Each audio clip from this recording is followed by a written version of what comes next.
This is the Troll Patrol, live with Justin FREAKIN. Welcome to the Troll Patrol, live, and welcome to 2022. Welcome back to YouTube. You're on the YouTube once again, starting the year off right. I'm still slightly congested. I'm getting a lot better. I actually took my first bong rip in a couple of weeks that I didn't fucking cough my ass off. I don't know if I'll try it again during the show. Maybe I'll try it again after. Howdy. Welcome, Tones, RB, good to see you guys. Haven't seen you all since last year. I've missed you. I know that's a very trite and played out joke, but hey. Everybody gotta do it, right? All kinds of shit to talk about tonight. Hopefully my tech issues are fixed and I won't be like dumping you guys out early. And I was able to fix it. And I believe we still have the emotes on the screen. Go ahead, hit one. Motherfuckers. Faces still fly across the screen now. And it shouldn't fucking fuck everything up. Yay! Sparkles has a microphone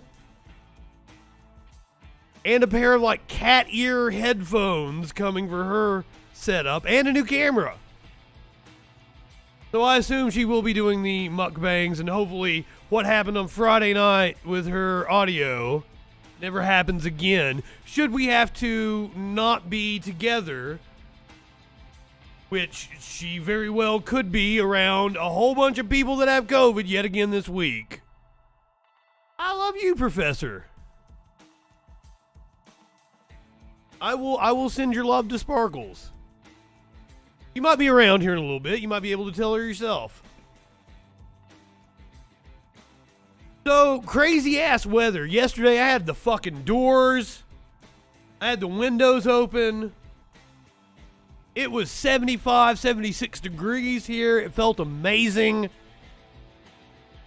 That's the reason we didn't get to do a best of last night like I'd planned on, was my ass had to take shelter. My ass had to take shelter about 6:30, 7 o'clock last night. About 45 minutes, the fucking tornado sirens were going off. I had the kitties in the innermost interior room in my apartment. Maynard was in the laundry room. Me and Smokey and Socks were in the bathroom. I didn't think having all three of them in one room was going to be conducive to us having a good time. That's going to be our top story tonight. We're going to be talking about crazy ass weather. My fucking hometown is almost completely underwater. They had tornadoes all around them. Fucking Colorado was on fire. We had record snowstorms. And now, for the first time since I have lived here, I live in Alabama. They grew cotton here. They still grow cotton here. For the first time since I have been here, they are warning heavy snow. We're supposed to get like 1 to 3 inches. That was a prediction earlier today. They have revised that and it says we are going to get about 6 hours of heavy snow in Alabama, and it was 75 fucking degrees yesterday. Good Lord. What does a snow dance encapsulate? Also, I want to send my love to Sparkles. Yeah, I'm in Alabama. I want to send my love to Sparkles because my power was out a good chunk of the day, a good 4 or 5 hours. And luckily I'd watched Dexter and I ordered groceries, and then the power went out. I sit down to watch the WWE pay-per-view from last night, and like I get 10 minutes into it and the power goes out. And then like, oh shit, it's going to be off for a while. Sparkles had power. She lives in the same complex as I do. This is a rather large complex. She lives on the opposite side. So, like, I message her. She's still got power. Like, there's something going on here, like, on this end of the complex. So I'm like, everything I ordered has to be cooked. I didn't get anything that I'm going to be, and I'm starving. And I didn't have, like, I have a pot of mac and cheese that I made the other day. So I told her, like, I'm going to have to fucking eat mac and cheese and, like, warm each bite individually with a lighter. And fucking bless her heart, she sent her son over here. Sent me a Caesar chicken wrap, multiple pieces of cheesecake, a banana, and she got me Hershey's special dark chocolate, because I fucking love chocolate milk, as you guys know. My favorite kind is Hershey's special dark chocolate, and they don't sell it at Kroger.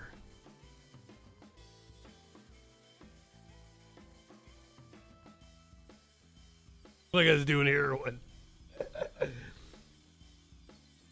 Thank God California is getting some rainfall, because they've been in drought conditions for so long. This rainfall has brought them out of drought conditions, but now they're going to have to be worried about flooding. When you have flooding, you also have fucking rock slides, which is my hometown. Several rock slides, whole roads just wiped away. Also, we're going to talk about how it rained fish in Texas. Yes, you heard me. You heard me correctly. Fish rained down from the sky in Texas. I mean, I don't believe in prophecy or anything, but goddamn, like, if I was a Christian, I would be dropping to my knees right now. Well, Professor, I have not read this story, so I don't. Apparently, it's something that does happen in Texas. So I look forward to reading the story with you and finding out exactly how it rained fish in Texas. Remember, I don't read this shit until I get on here with you guys. A story I've tried to do the past fucking 3 times I've been on. NASA hired a bunch of theologians, apparently, to prepare the populace for the knowledge that aliens exist. Cannot wait to read that one. Elon Musk is apparently getting some flack from China for a blunder he made. Ooh. This one, I cannot wait to talk about this story. For the longest time, I have not been a fan of Jake Paul, but that motherfucker is really trying to win me over. Jake Paul has called out the UFC. Called out Dana White specifically, is asking for a bump in fighter pay. He's trying to put his name on the line. He wants to take on Jorge Masvidal. Dana White's responded back. We're going to see a video from Dana. That should be good. We're going to hear from some experts who say that Ghislaine Maxwell very well could flip.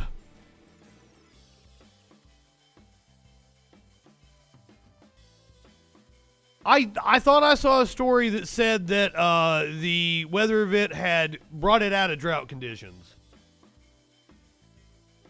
Perhaps I'm wrong about that, because once again, read everything with you guys as we go along. We have a libertarian who claims that they exposed the Gravel Institute. It's only a 40-second clip, so I can't imagine they exposed anything. But we'll give it a shot and see what they think they can come up with. A woman is whining that her black friend won't talk to her. This was a lawmaker in Rhode Island. Swear to God, Rhode Island doesn't fucking exist.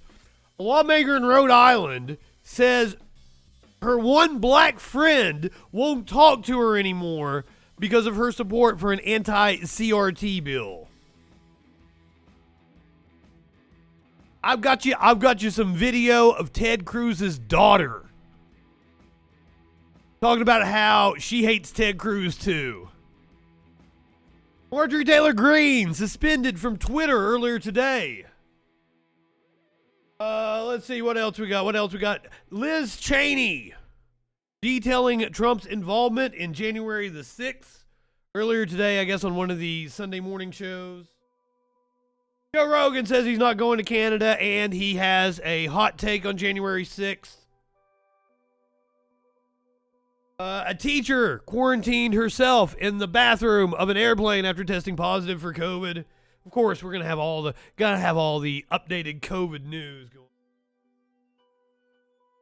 But starting off, the other natural disaster we're facing right now, the insane weather across the fucking country. The British for All network of what? The British for All network of accounts were suspended. I don't know what that is, Warlord. Is that a far-right propaganda outfit? I'm not familiar. Kentucky storm brings flooding, damage, and power outages. That my best friend is he's flooded in. He can't leave his house. Kentucky Governor Andy Beshear declared a state of emergency on Saturday as powerful storms ripped through the state, causing flash floods, power outages, and property damage, including from a possible tornado in Hopkinsville. There were no immediate reports of any injuries or death. The storms come just 3 weeks after deadly tornadoes tore through the region. This is not tornado season. Once again, I can't stress this enough. This is not tornado season. As of Saturday night, much of Kentucky and West Virginia were under flood warnings. Portions of eastern Kentucky, Tennessee, Arkansas, Louisiana, Mississippi, and Alabama were under a tornado watch. As I said, I had to take shelter in my bathroom last night. Kentucky Governor's Office reported flash flooding had caused water rescues and many road closures in the southern and central portions of the state. Heavy rains were expected to continue throughout the day in much of Kentucky, followed by a cold front, which could complicate emergency response efforts.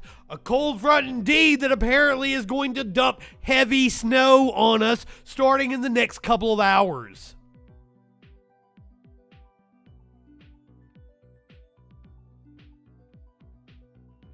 We're going to get into that, Tones. Like, this little piece we're going to watch from MSNBC, I watched like the first 20, 30 seconds of it. It pissed me off. Like, they're just sensationalizing this. They're just like, new details, and there's no fucking new details.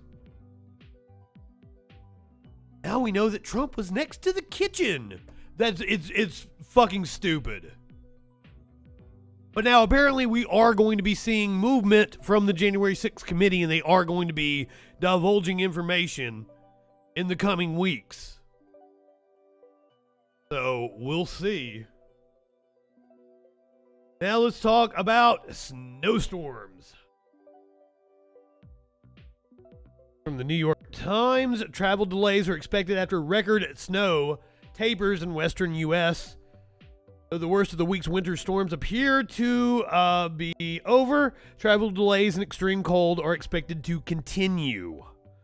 The worst of a winter storm that brought record-setting snowfall and low temperatures to portions of the western United States this week appears to be over, but travel delays, frigid temperatures, and lighter snowfall are still expected in the coming days.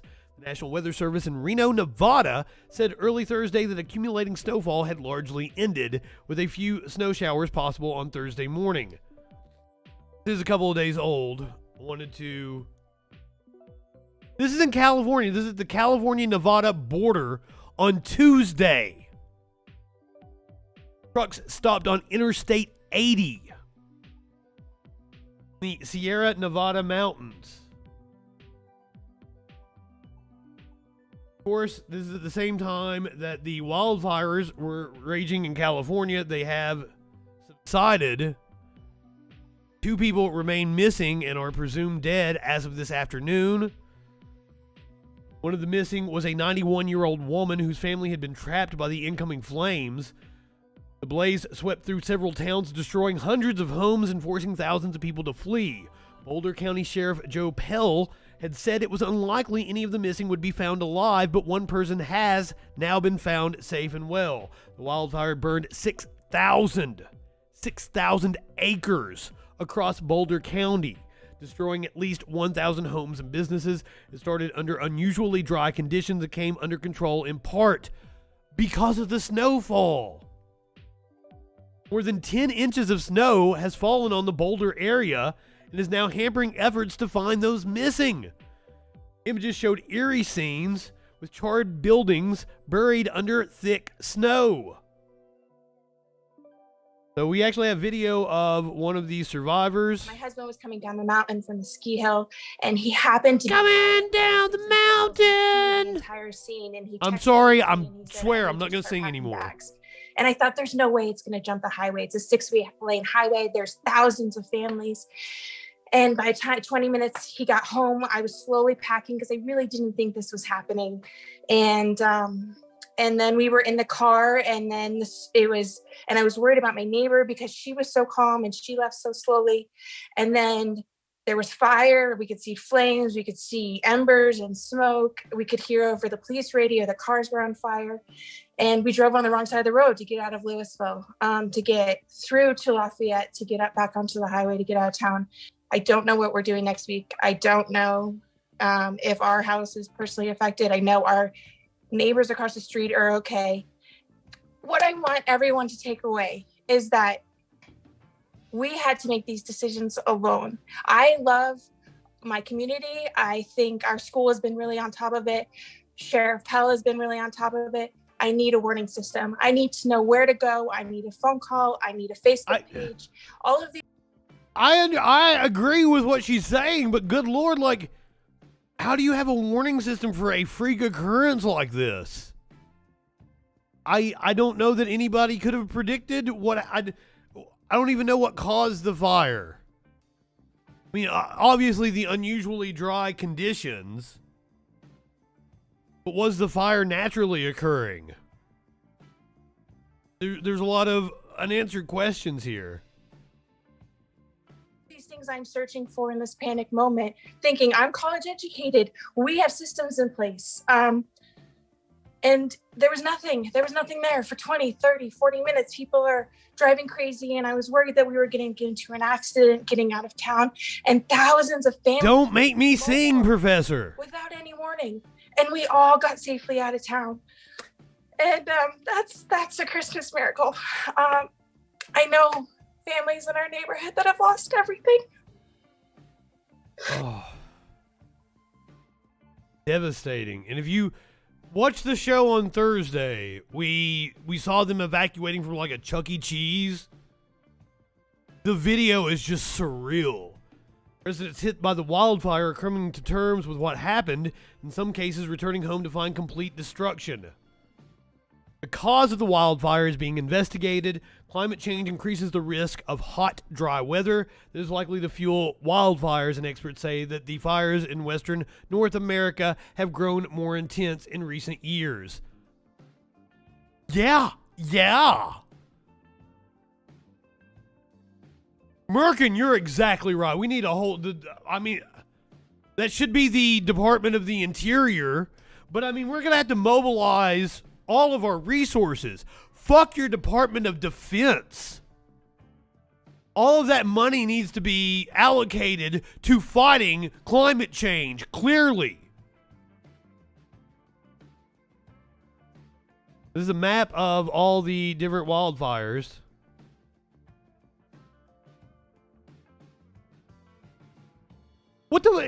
Here's another story. I didn't even see this one. Ice-mageddon warning follows heat record in Alaska.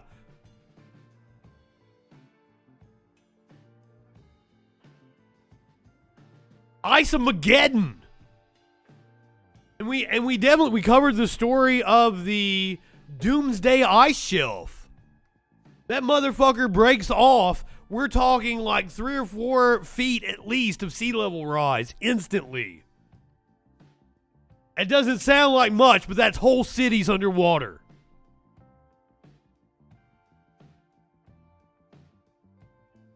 Fuck.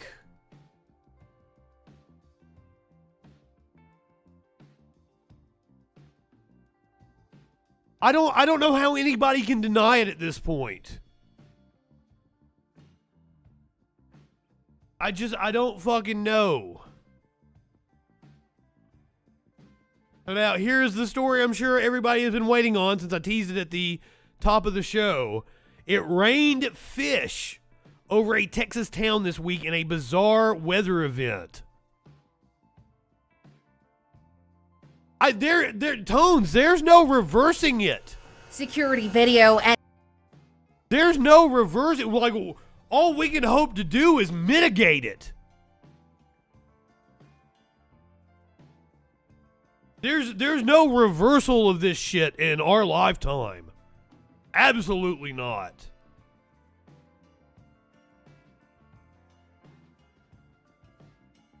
We need the older elected officials to sit the fuck down. Get the fuck out of the way. I'm sorry, such a tease. Back to fish rain. I'm not high enough for this shit.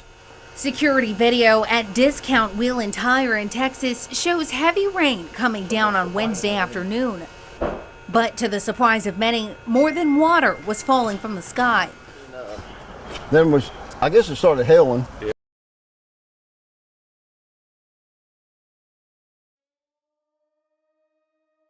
Wind blowing, raining, hailing. And it could have been the fish slapping the...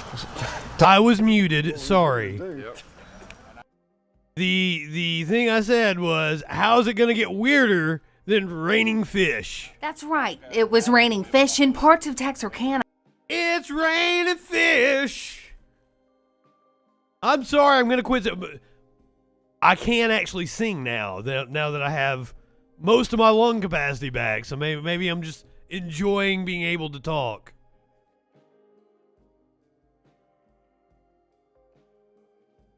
The worry at this point, and what we have to stop is runaway greenhouse, because we will wipe everything off the face of the planet, because it just becomes a feedback loop, and everything on top of everything else just causes hotter, and that's the problem Venus suffers from. Venus in the habitable zone, but apparently suffers from runaway greenhouse. Oh my God! Oh my God!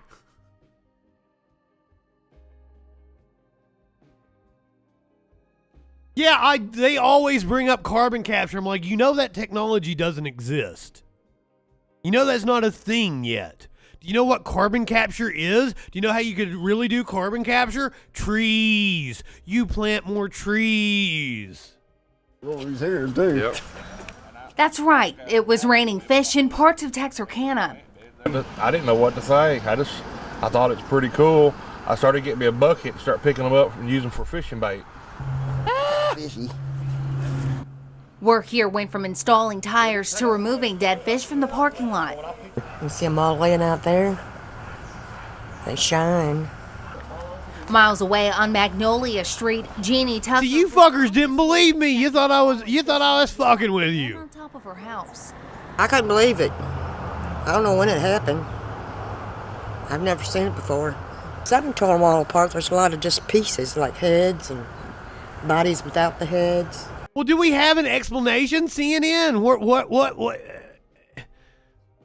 What happened? Was it like a tornado or something pulled them up? Yes, what's the scientific explanation? That's what we all want to know. Never really heard. We floundered. Michael Berry with the National Weather Service out of Shreveport says, although rare, this event does happen. The only way that I'm aware of how that could produce these small fish falling from the sky with a thunderstorm would be some sort of a water spout having sucked the water and anything in the water up into the cloud base. Berry says this was the first time he's seen it raining fish in the Arklatex. Oh, you know what?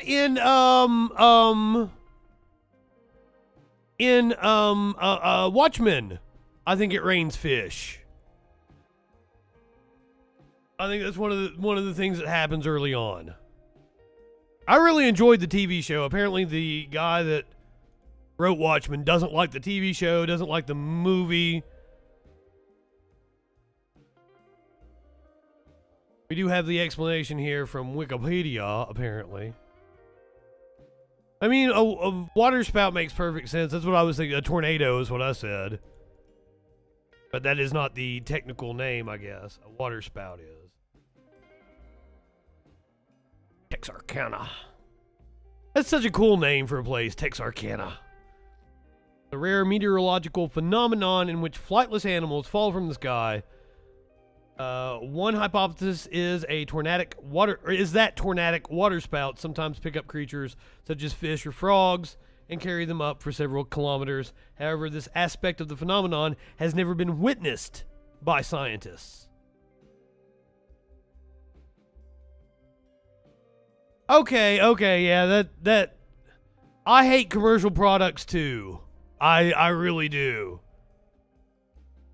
But I enjoyed Watchmen. I've never seen the movie. I watched the show on HBO. I really enjoyed it.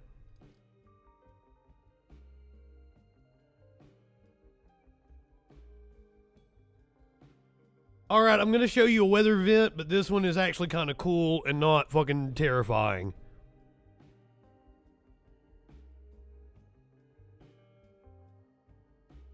Oh, hold on. Let me let the cat in.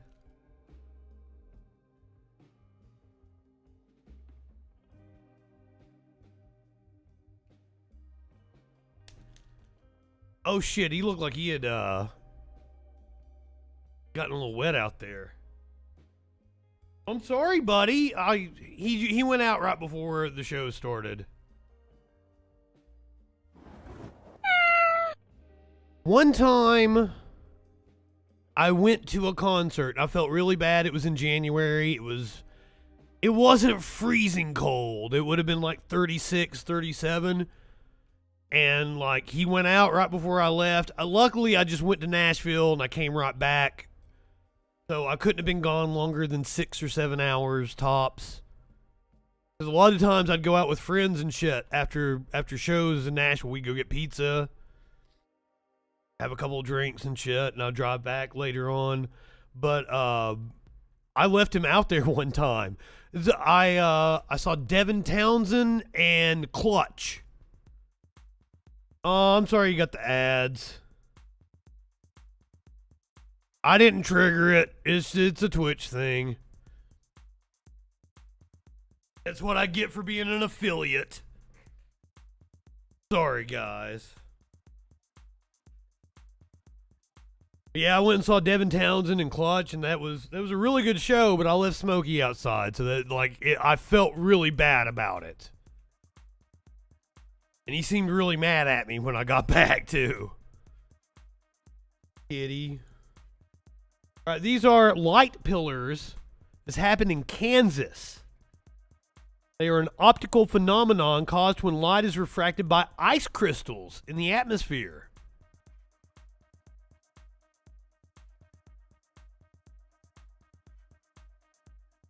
No, not really. Facebook sucks. I love how Nightbot's like, keep this show ad-free, as somebody's watching ads on goddamn Twitch. My apologies.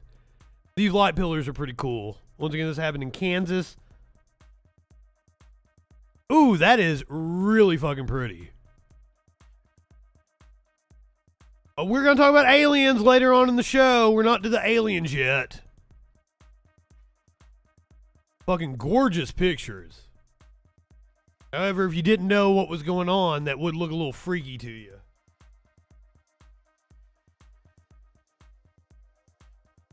Hope everyone had a good New Year on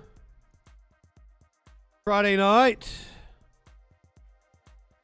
I spent it with Echoplex. I did a stand-up comedy set. That was a lot of fun.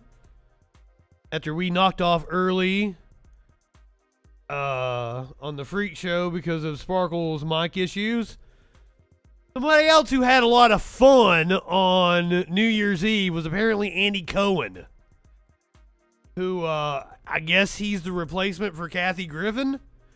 And it says in his own caption here that he was a bit overserved on New Year's. So let's hear from Andy Cohen with Anderson Cooper. Andy.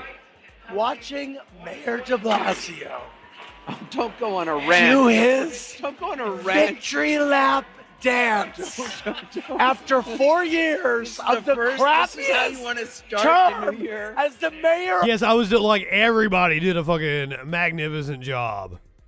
For Egoplex to throw all that together at the last minute, because producer Dave was going to be doing a live set, like everything came together well. Fucking love it. But Andy Cohen really doesn't, he's got a hard on for de Blasio. So yeah, Eric Adams is now the mayor of New York City as of January the 1st, day one. Apparently, Eric Adams called 911 and they ignored him. They did not come to the mayor's aid. But that story was overshadowed by the fact that a cop was shot on Eric Adams' first day on the job. Yeah, I'm not real familiar with Andy Cohen. Apparently, they were having a good time though. I mean, fuck de Blasio. But in my honest opinion, I would say de Blasio is a hell of a lot better than Eric Adams, it would seem. But also, I don't live in New York, so I don't have any special insight. New York. The That's only thing that Democrats and Republicans can agree on is what a horrible mayor he has been. Wow. So, sayonara, sucker. Yeah, Eric Adams is a cop. 2022. I mean, It's a new year. Because guess what? I have a feeling Speaking of I'm which- going to be standing right here next year. And you know who I'm not going to be looking at? Dancing? I'll take de Blasio over the cop. Comes aboard. You. Oh, Anderson Cooper got to calm him down. I didn't see anything else that happened on the New Year's Eve. Once again, I was over with Egoplex. Probably way more entertaining what was going on CNN. Here is Senator Kristen Sinema, who's going to give us a look back on the year that was 2021. So this should be a lot of fucking fun. You know, January 6th was a really difficult day. I remember getting up that morning and heading to the Capitol, prepared and ready to give a speech about the integrity of Arizona's election. As I was, He went full gay Steve. Insurrectionists were actually entering the U.S. Capitol and heading up those stairs. My biggest memory of the day is the work that law enforcement did to keep us all safe. Later, we introduced legislation to honor not just Officer Eugene Goodman, who was the person who actually saved us in the United States Senate, but all of the men and women who so bravely served and sacrificed so much that day. What I'm glad to say is that we overcame that day, and we certified the results of the election. We have been able to overcome and that's why Sinema. it's so important that we retain the integrity of elections throughout Arizona and other parts of the country. But Arizona, I think, provides a good example of how to run a clean election. You know, this pandemic just... This music under her is like ominous. And I wanted to make sure that we were able to support families and businesses. I am not high enough for cinema. I'm going to try to take a bong rip. Hopefully I do not hurt myself. Vaccinations. I encourage everyone to go get vaccinated if you haven't already. I already have my booster, and I am so grateful for it. Always invite gay Steve. Never be him. That is fantastic advice. But we also did things like help mayors of cities and towns and counties have the dollars they needed to pay for fire and health care for people in emergencies. We also were working really hard to make sure that schools had the broadband they needed so that kids could get access to the internet when they weren't able to physically be at school. So it was a big package, but we really found that we needed to help people in all parts of the community in their life. You know, at the beginning of this year, I was appointed as chair of the committee that... Who didn't cough, bitches? I was really Who proud didn't to do cough? this because I feel like the Senate needs to have a border state senator chairing that committee. Folks know I was born and raised in Tucson, so for me, it was right at home. And I've been working this year with my colleague, Senator Cornyn, also a border senator, on legislation that helps address the crisis that we in Arizona have been facing. Yeah, you and Cornyn have this weird relationship going on. To bring Senator Cornyn out to Arizona to take a look at what is happening on our border, which is a little bit different than what's happening on the Texas. Why don't you just go ahead and go Republican? To achieve more reforms to help solve this crisis on our border and hold the administration accountable. Exactly. Why doesn't she just go full Republican? Our border crossings in Arizona were taken care of. They need a lot of expansion and upgrades. And I'm just thrilled that we got a huge infusion of dollars to upgrade at Douglas and San Luis so that people and goods can come back and forth across the border. It'll be great for Arizona's economy. You know, it was just a real honor to lead the negotiations. Oh, the infrastructure bill. Infrastructure law. What's exciting about this law, in addition to the fact that it creates thousands of jobs in Arizona and all across the I do not understand, because I first became aware of Kyrsten Sinema back in like 2006. She was like a Code Pink fucking anti-war. I thought she was an actual leftist. I cheered her on when she was the first bisexual member of Congress elected. But it's just, I don't know what's up with her. I don't know where she stands. I don't know what she actually believes in. Country is it's the largest, most historic investment in infrastructure in our nation in over a generation. So it's going to help repair crumbling bridges, but also bring broadband to communities all across. You know what else would have helped repair crumbling bridges? A $3.5 trillion infrastructure bill in Arizona. And it wouldn't have happened if we hadn't been committed to a bipartisan process that brought Republicans and Democrats together to solve a problem. And what I'm perhaps most proud of is we did it all without raising taxes on everyday Arizonans. You know, we worked really hard together to get the CHIPS bill passed, and it's a bill that creates more investment in building microchips right here in Arizona. And this will create thousands of jobs. In fact, right after we passed the legislation, Intel announced a huge investment that will bring thousands more high-tech jobs to Arizona. What's also really great about these microchips is it helps us make sure that we're building cars and computers and all the things that we need to be independent and move into the future.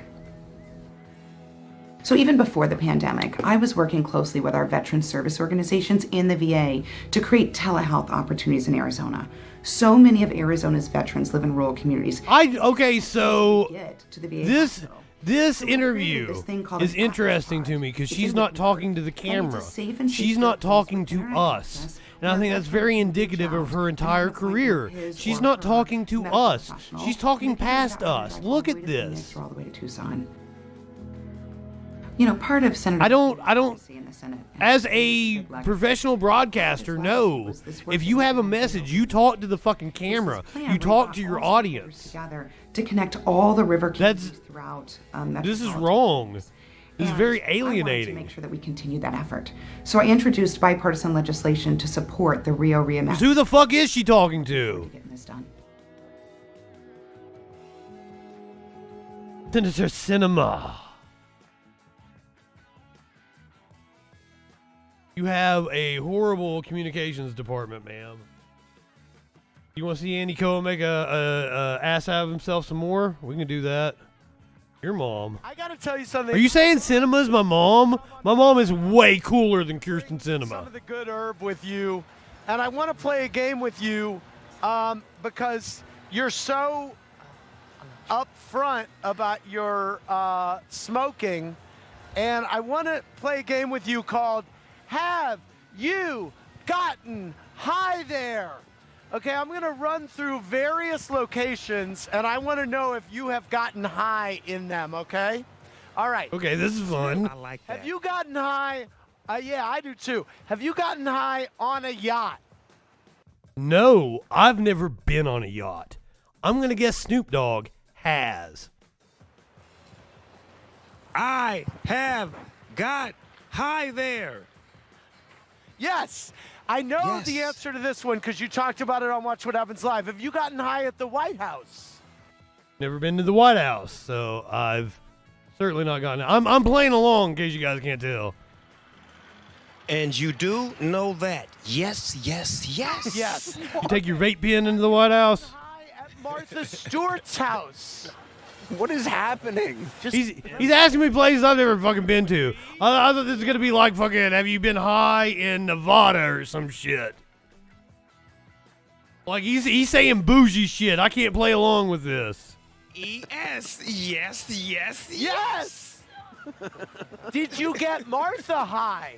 Did you get Martha high? Please say you got Martha high. CNN. I would have to say, if secondhand smoke counts, yes, yes, yes.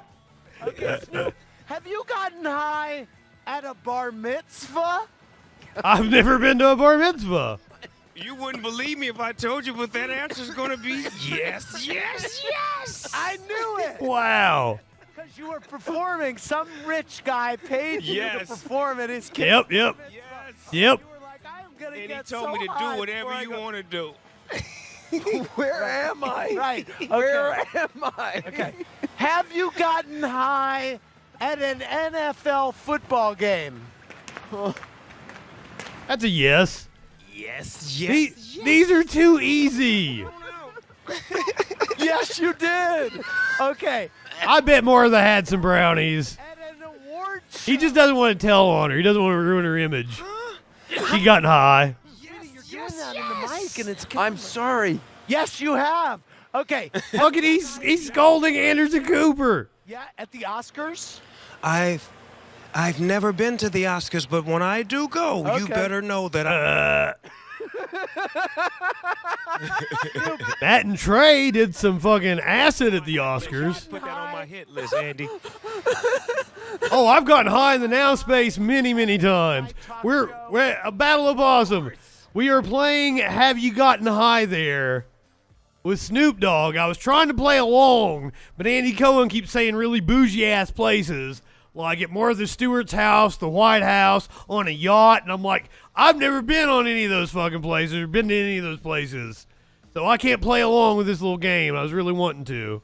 I know. He's gotten me high at a late night talk Letterman, show. Leno, Okay. Kimmel. Have you Yes. gotten high on CNN? No, but in front of the CNN building on Sunset. Is he? Wait a minute. Are you telling me you're not high right now, Snoop Dogg? There's no fucking way. You're not high right now? Boulevard I have. On New Year's?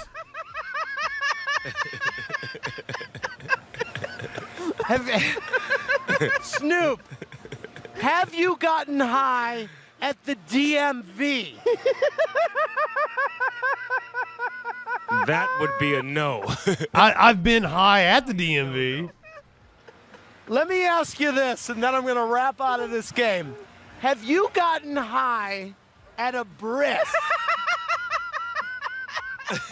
He's killing Anderson.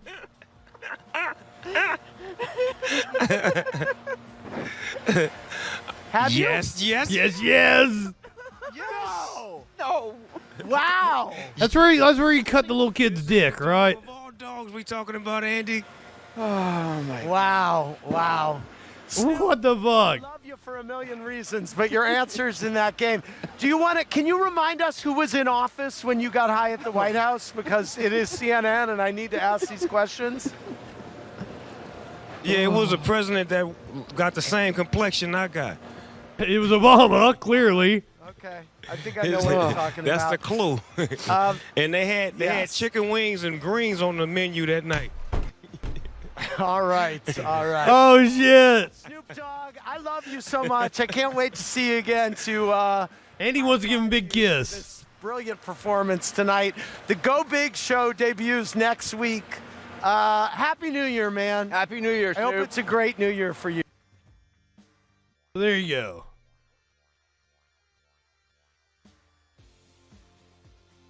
I'm glad we get to do this story before I transition to all the fucking COVID stories.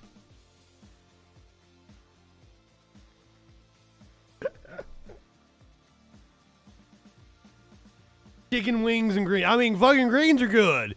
You've had, like, a mama make some fucking greens. Fuck WWE.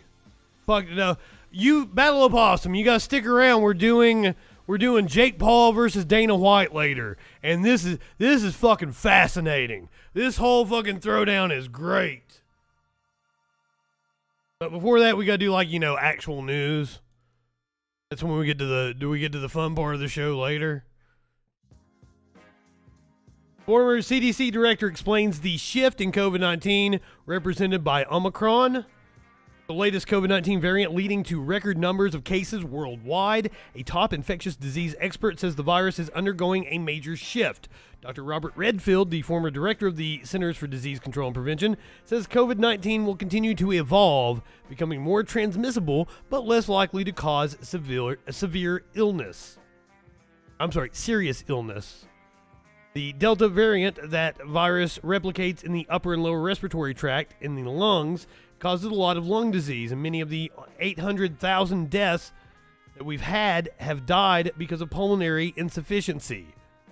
Omicron doesn't replicate very well in the lungs. It replicates up above the neck, in the oral pharynx, and in the sinuses.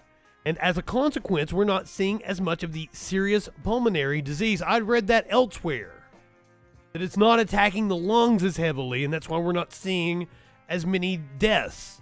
Redfield did say that the virus is still serious enough to cause hospitalization and death among those vulnerable to COVID-19. He also said that people need higher immunity to protect against Omicron, and that's why so many vaccinated people and those with prior infections are testing positive again. However, he said the vaccines are working very well to prevent hospitalizations and deaths. They just need to be recharged. That's why the third booster injections are so important, and I will predict that because Omicron being less susceptible to the immunity and Delta, it is very likely that come the early spring, we will need a fourth injection to protect ourselves. That tracks. Now, the shitty part about Omicron is that it is resulting in a record number of children being hospitalized. A 5-fold increase in pediatric admissions in New York City this month, close to double the numbers admitted in Washington, D.C. and nationwide. On average, pediatric hospitalizations are up 48% in just the past week. The highly transmissible Omicron variant is teaming up with the busy holiday season to infect more children across the United States than ever before, and children's hospitals are bracing for it to get even worse. I think we're going to see more. 12 to 15 years old. I have two of them. They got their vaccine. It's almost been 6 months now. Wondering if you think they will need boosters when they're eligible. Well, the answer is they might, John, but it is less likely that they will, because your healthy, strapping teenagers have a much better and stronger immune response than I do as an elderly person. I gulp when I say elderly, but that is the truth. They do. So it may be that they will go a much longer period of time before they start to wane. There's no doubt maybe yearly? That the healthy immune system, when you're the age of your children, they have a very robust immune system. So I would not be surprised that they will have a protection that will go way out beyond that 6 months. Maybe yearly boosters for the children. U.S. Centers for Disease Control and Prevention data released on Tuesday showed that an average 305 children have been in the hospital. Hey, shut the fuck up. I didn't tell you to play.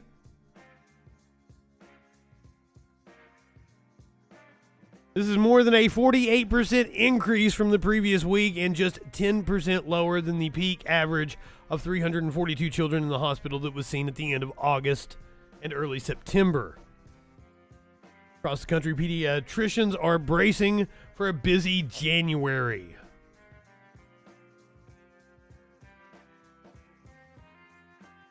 Sir, I don't like it. What's up, Star Craving? Good evening. Welcome.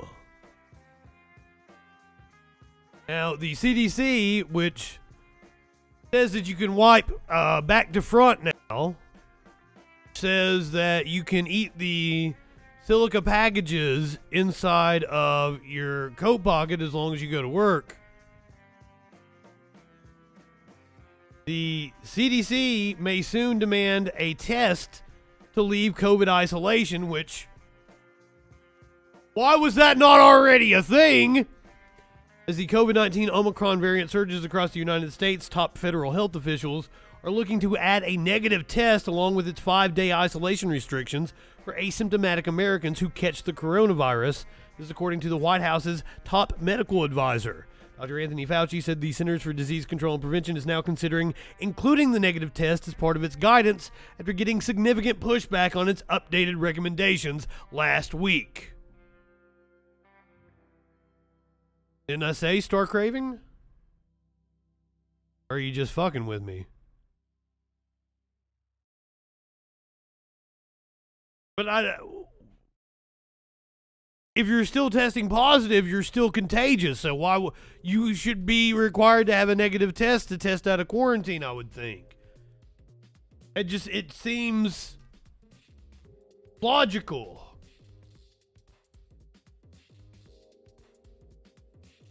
Not still shedding virus, even though you test positive. Like, are you sure about that? I mean, you did testing, so that is exactly how I understood it to work. That if you were testing positive, you can still shed the virus.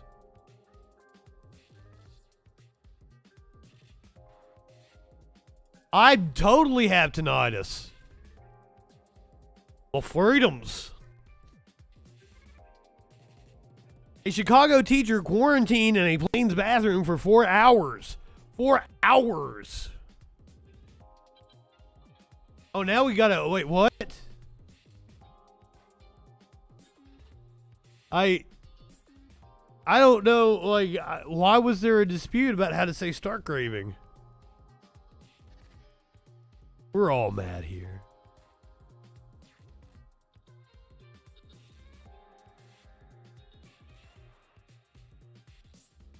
Curiouser is a huge fan of Alice in Wonderland. Gone as Alice for Halloween multiple times.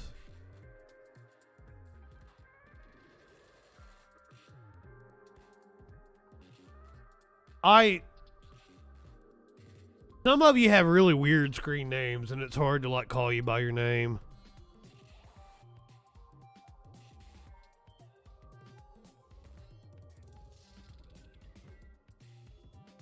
I think therapy stream sounds like a fantastic idea. Probably need a good disclaimer up there. Everybody could use a professional to talk to at least once in a while, I'm sure. I didn't think I needed one, but then, like, you know, fucking, I had to talk to one during college a couple of times. Like, you know, that totally helped out.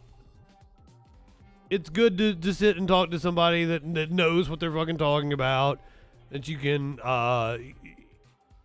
know the biases of your friends. I could totally do that. I could totally see that. Start craving. Totally do that. No, I could never. That is not my type of stream. I could never do that kind of stream. No, that's cool. Like, fucking, it's not like we're doing. It's kind of a bullshit. Like, tomorrow the news starts back, right? It's still kind of the holiday, so we're still kind of just bullshitting around. A lot of the shit I have on my notes is the shit that I've been trying to do for the last 3 days, and you know I've had technical issues and I've had to dump everybody. So, like, hopefully we're actually going to get to talk about the woman that got fired for the racial slur inside her home. We're going to get to watch this fucking video I've got of Officer Tatum talking about how Trump lost his vote. I'm sorry. Well, I mean, like, give me like 15 more minutes, 10 minutes probably, actually. And we'll be out of, like, the serious stuff, and we'll be on to the mock and the right-wingers.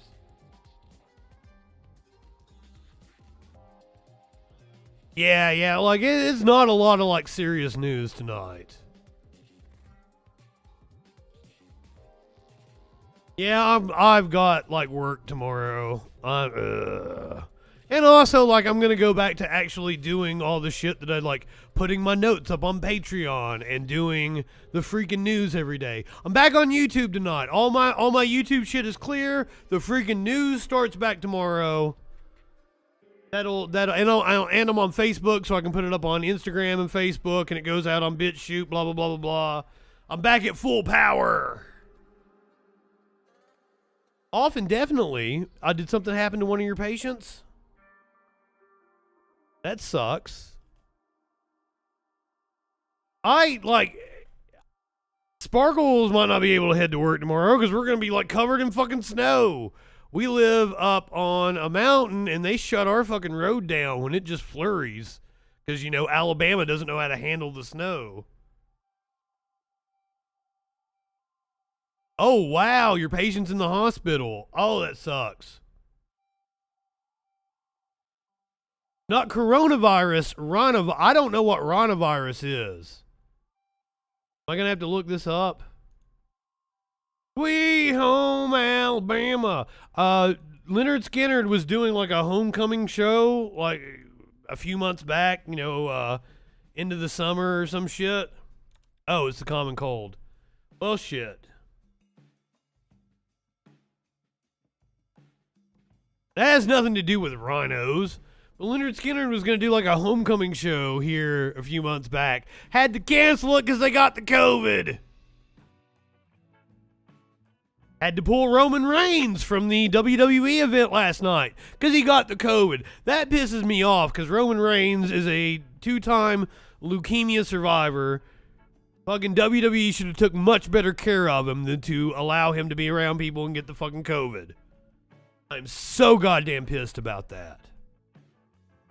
And I don't know, they're getting ready to do a 30-man Royal Rumble in less than a month. Don't know how they're going to pull that one off. They have numerous people out right now with the COVID. Chicago teacher quarantines in Plains bathroom for 4 hours after testing positive for COVID. He was on a plane to Iceland last week for a European vacation, when she quarantined in the bathroom for 4 hours after finding out mid-flight that she had COVID. Marissa Fotio. Do we have video of her here? I believe we might. Well, let's hear it from her. The video of a woman who grew up in West Michigan is now going viral. It shows her isolating in an airplane bathroom after she tested positive for COVID-19 during the flight. Now she's in the... Now that Curiouser brings up an excellent point. The flu. Other respiratory that shit that's common in kids. What's the name of it? You'll probably know. It's having a resurgence. Worse than usual. RSV, yes. We're seeing a resurgence in other illnesses that had been suppressed over the last couple of years, and they're worse than usual. Day quarantine in Iceland. 13 on your sides. Keely Lovering talked to her, and Keely, she has quite the story, doesn't she?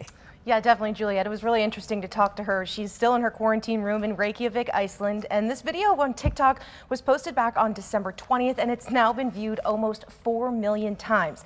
I spoke to her today about her experience of spending most of her 5-hour flight locked in a tiny plane. Yeah, probably whooping golf too. On a 5-hour flight, this is where Marisa Fodio spent most of her time. I can't believe I spent 4 hours in that bathroom. Like 4 hours. Fodio says her throat started to hurt about halfway through her flight on December 20th on Iceland Air. She had brought some Honestly, I don't like people, so in case she needed them while I could probably chill in the bathroom instead of being on the airplane. Within 2 seconds, it was positive. I freaked out. I ran out of the bathroom and I ran into the first person I saw. That attendant's name was Rocky, who then asked Marisa to stay good for her while she figured out what to do. Wow. So I said, just keep me in here. Can I have some waters and some snacks though? And she was like, anything you want. This is your space. And for the rest of the 4-hour flight, I was in that bathroom. But I mean, still, we're talking about journey in the plane's tiny bathroom in a TikTok video that has now been. we're still talking about like they're all breathing the same air on that tube. Ugh. But she has double mask. She's in a bathroom. I mean, she's doing the best thing she can. Viewed almost 4 million times. Claudio grew up in East Grand Rapids, but now lives in Chicago. And this all happened on a trip to Switzerland with her dad and... Yes, goddamn. You should have access to these home tests. The Biden administration should have been sending us packages of home tests every fucking month at least. You should get like a supply of at least 10 a month. And you should be able to go online and request more if you have a bigger family or if you travel a lot for work. The test should be completely free, and we should be handing them out like fucking candy at a fucking Christmas parade. Just throwing them every fucking where. Because like right now, they're way too goddamn expensive, and they're hard to find. Their first flight was on a layover to Iceland. You gotta do what you gotta do. I really think that this is the truth about the new world that we're in. Employers should provide them. Maurice's brother. You should be. That's the thing. You should be able to like to get a test from fucking anywhere. You should be having them thrown at you from every different direction. Your employer's throwing them at you. The government's throwing them at you. Testing. It should be widely fucking available. Why is this country so ass backwards? She stayed in Iceland for a 10-day quarantine at a Red Cross humanitarian hotel. And they have medical personnel here that check on me 3 times a day and give me food 3 times a day. Looking back on it, I'm so happy that it turned out the way it did. And, she went to a country with fucking compassion. Claudio says Rocky, the flight attendant, even dropped off a special delivery. Aww. She'd be isolated over Christmas. Don't mind me, I'm just crying. Oh, that was really sweet. Rocky came over and gave me Christmas gifts to open in the morning. Claudio says Rocky really went above and beyond to make sure she had a happy holiday despite her circumstances. No, I was very surprised at how fast it blew up. I'm just happy that, through the TikTok, people are able to hear the story of how, a strict... This is far more heartwarming than I thought it was going to be. That her mom passed away 2 years ago. So it's been extremely important for her family to keep her dad safe from COVID-19, which is why she stayed vigilant while she was traveling. I'm glad we watched this.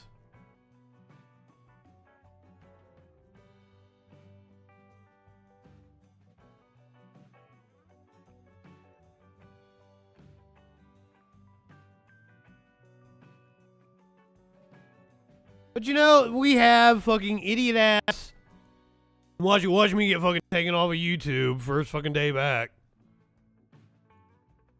We gotta fucking listen to a dumb fuck right-winger say some dumb shit. This is on one of those like freedom tours or whatever the fuck from TPUSA or whatever. This is Liz Wheeler dropping a truth bomb about anti-science mask mandates. It's coming from the left. That's what she says. From the University of Wisconsin-Madison and your lovely provost are unscientific tyranny. And we should not, as American citizens, stand for this anymore. We should not comply. We should not obey. Because she looks like exactly the person I think of when I think of science.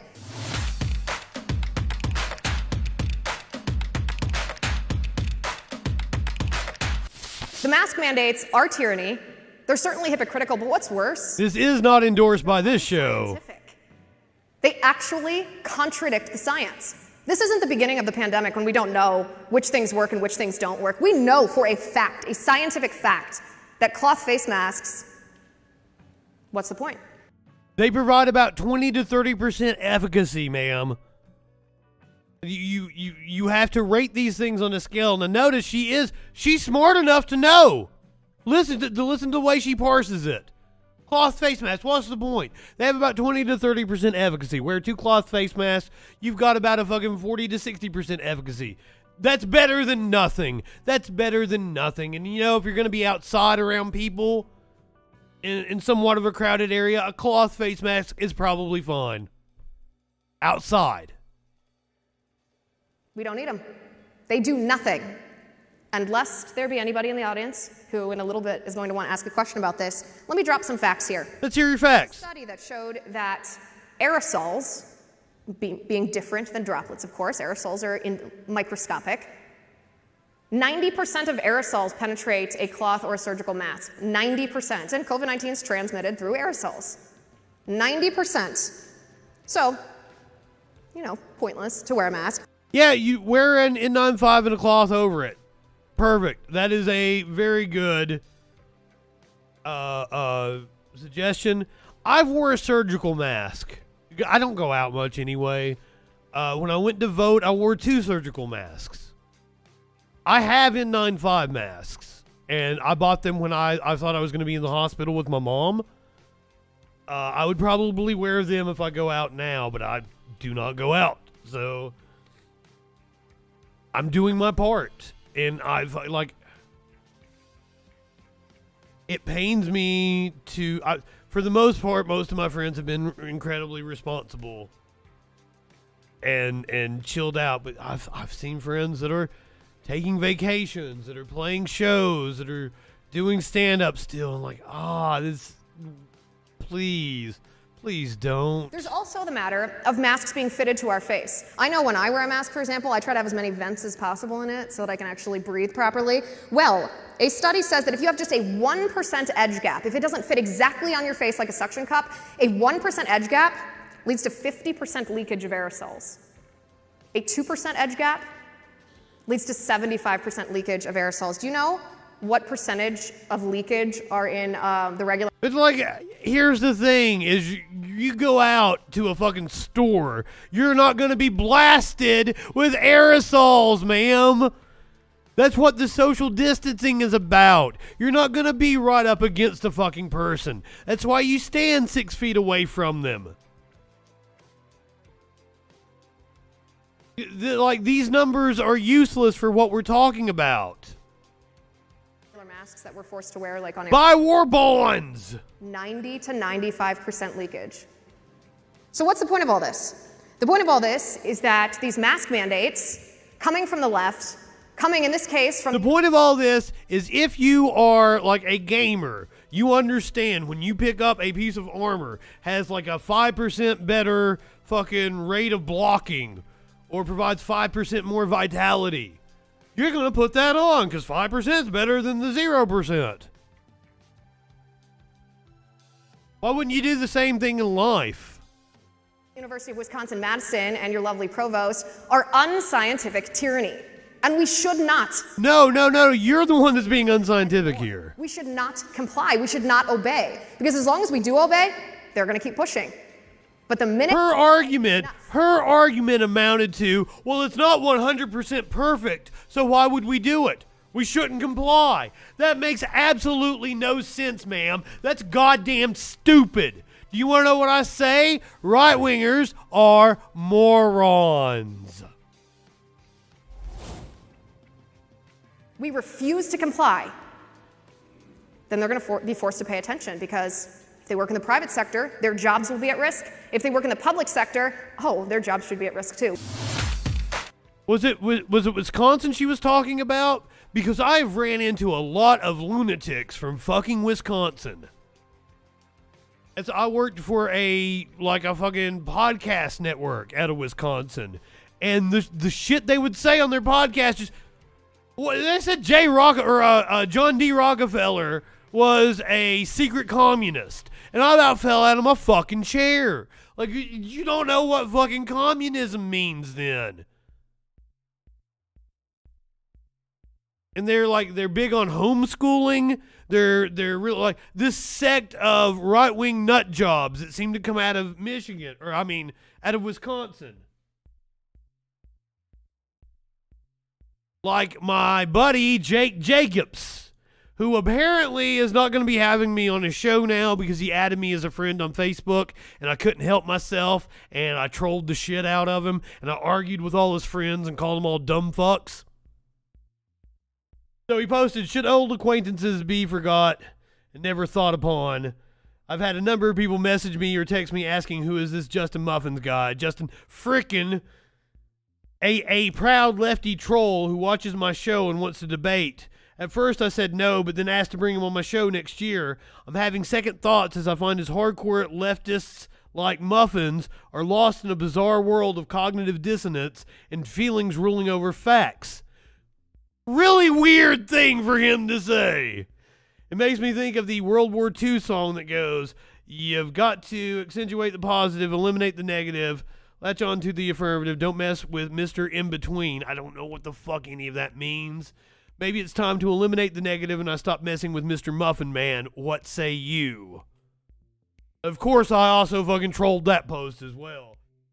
One of the things that we got into an argument about was Martin Luther King Jr. He loves to evoke Martin Luther King Jr. and talk about fucking the Marxists taking over everything. And I pointed out Martin Luther King Jr. was a socialist. And we pick up the conversation. This is why I call right-wingers morons, all are dishonest actors, and then project exactly what they are doing on others. Spawns back in full context. You know what you know not what you talk about. He was a Christian minister speaking of higher values in economic systems. He was not a Marxist socialist. He was a Bible-believing Christian. To which I respond with Dr. Martin Luther King's own words. I imagine you already know that I am much more socialistic in my economic theory than capitalistic. So I asked him, why are you so insistent on lying? If King were alive today, you'd be calling him a loony leftist and deriding him as part of the woke mob. Now the thing that Jake, I'm sure, kept getting upset about was I kept asking him about, he is affiliated with the Young Americans Foundation, Young Americans for Freedom, YAF, whatever the fuck. I think that was who did the video we just watched. YAF. That's who he's affiliated with. It's a Koch-funded organization. And I kept saying, Jake, you are paid by billionaires to lie. And he didn't like that. And I kept bringing up that he was funded by the Koch brothers. And then he would cite a study from like the Hoover Institute. And then I would show where the Hoover Institute got its money from the Koch brothers. Exactly, Merkin. He has a lot of quotes about how he's against godless communism, yes. But he did not like capitalism. And that's what Jake got upset about, is I filled up a fucking thread of Martin Luther King Jr. quotes about how horrible capitalism was. And that's what caused him to go, this loony leftist doesn't live in reality. And I'm like, what are you talking about? You're the one that doesn't live in reality. So now he's deleted me and it doesn't look like I'm going to get to be on his show. I should have bit my tongue and had the opportunity to appear on his show. He wanted to have me on his 100th episode. His 100th fucking episode. Media Winch was like, it's weird of him to sign his death warrant like that. I was like, yeah, I agree. But I played my fucking hand because I would have went on his show. I should have kept my mouth shut and went on his show and asked him about who funded him. I wish I hadn't have done that. I have to work on restraint. I'm not good at it. I need to be more strategic in the way I think about things. Joe Rogan says he's not going to Canada now. Exactly. Slow my roll on the troll. Apparently he was going up to Canada for a 420 show. Now, I know it's a long way off, but we're going to be here on 420. That's my actual anniversary show. I launched the Troll Patrol on 4/20/2020. It'll be the 2-year anniversary coming up on 4/20. I'll be right here. We'll start the show at 4/20, just like we do every year. It's going to be a blast. Apparently. My 420 show that's sold out in Vancouver, I don't think that's happening. Yeah. I don't think I can even get into the country. Right. I'm not vaccinated. I'm not going to get vaccinated. I have antibodies. It doesn't make any sense. No, you not getting vaccinated doesn't make any goddamn sense, dude. What the hell? Yeah, you have antibodies. Do you know what would boost those antibodies? A good vaccination. Live Nation, the event promoter and venue operator contracted to help Rogan put on his shows, canceled the event via a Facebook announcement. Media reports have also confirmed with Ticketmaster that the organizers of the April 20th show at Rogers Arena in Vancouver, British Columbia have canceled the event. The National Desk reached out to Ticketmaster to obtain independent verification and will update the story if it is received. Hey, Canadians, I'll come up. I'm vaccinated. I'll go get my booster here like in the next week. My 6 months are finally up. I'm going to go get my booster. I'll come up there and do your 420 show. Broadcast it on Twitch. We'll do it for my 420 show. It'll be fun. Let's do it. Currently, fully vaccinated foreign nationals can enter Canada for discretionary travel. Unvaccinated individuals seeking to enter Canada for more essential reasons like work may be able to enter depending upon the determination of a government official at the traveler's port of entry. Timber Rogan admitted publicly on social media that he had contracted COVID-19. At that time, Rogan had not yet disclosed his vaccination status, according to Daily Mail reporting. I figured he was vaccinated. I'm actually really fucking surprised. Why is he such a dumb fuck? I've not heard what his take is on January the 6th, but I'm assuming it is also some dumb fuckery. So, I've been trying to play this for at least a week now. Oh god, this is a long one. Aware of the agent provocateur aspect of January 6th? I have seen a couple of Rogan stand up. Like, he's not flying pussy squirrels. But I mean, this was back in the 2000s. He was a lot younger. Maybe it is just an excuse to get out of it. I have always liked Rogan, and it is like I've took up for him in the last couple of years. Like, it's kind of hard though because he just keeps getting dumber and dumber. I don't get it, dude. I don't exactly know what the reality is, but what people are insinuating is that there was federal agents. We're talking about January 6th. In instigating the violence, instigating the entering into the Capitol, and that there's this one guy in specific that they've got him isolated on video. They've shown him over and over again.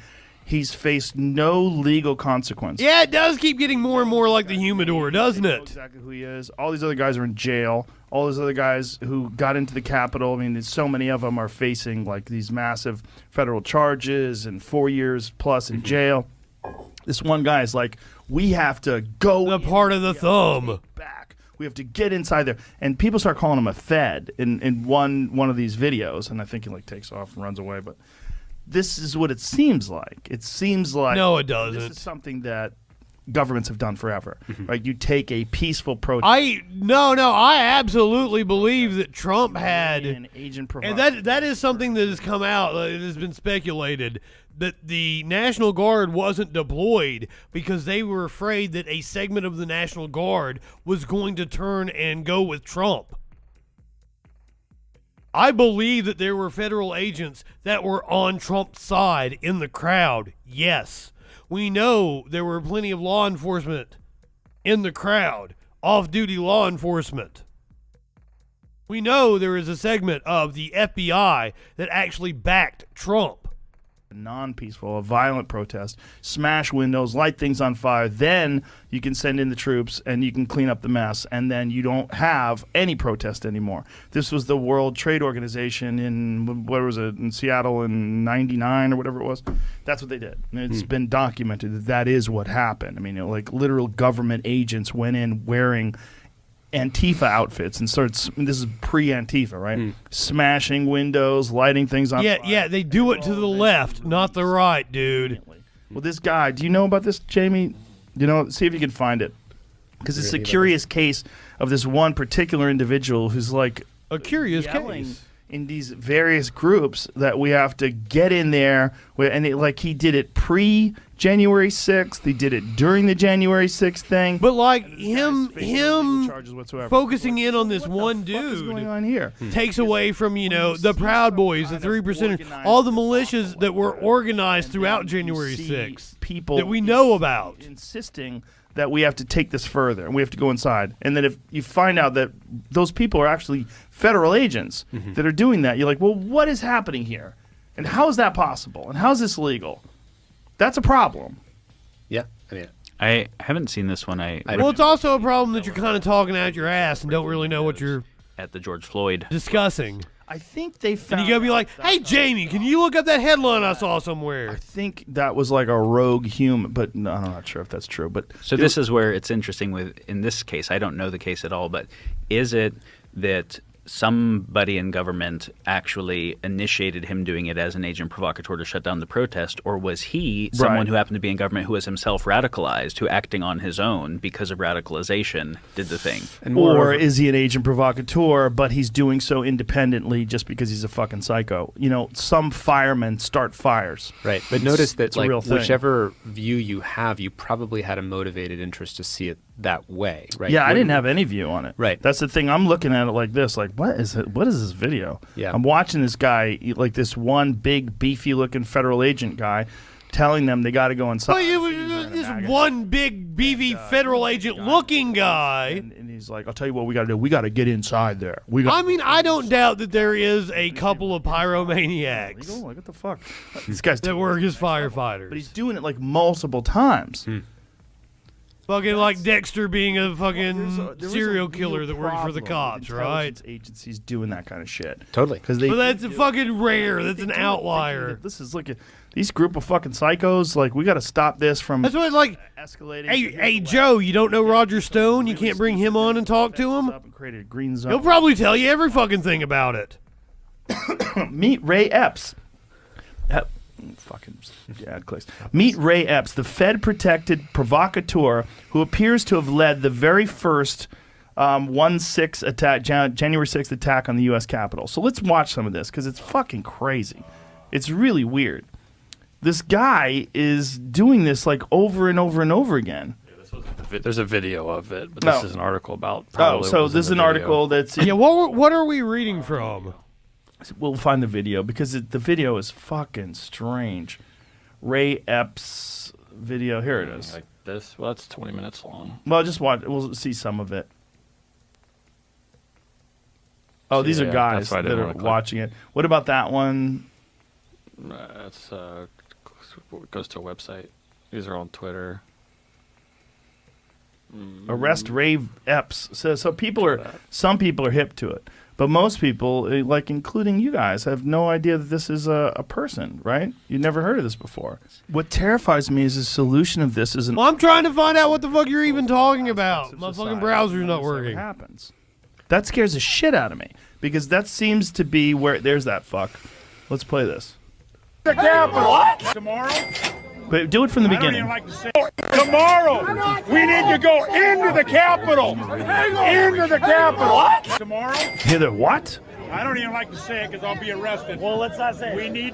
We need to go. I'll say it. All right. We need to go in. Shut the fuck up, Boomer. To the Capitol. Shut the fuck up, Boomer. Stop speaking. We are going to the Capitol, where our problems are. It's that direction. Please spread the word. All right, noted. But one more thing. Yeah, so can we go up there? No? When we go in, are we going to get arrested if we go up there? Yeah. You don't need to get shot. I mean, like, you can't tell me that dude's not a right-wing nut job.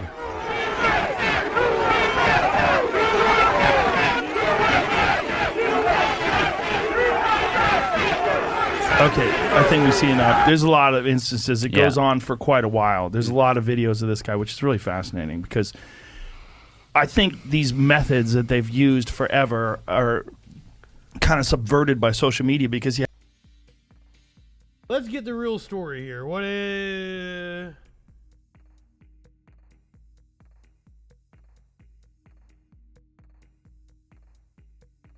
Daily Mail is the first return. Let's go to...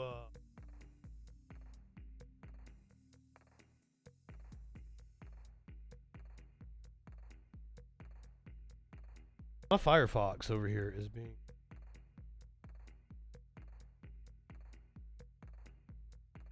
Oh, look. Oh, motherfuck.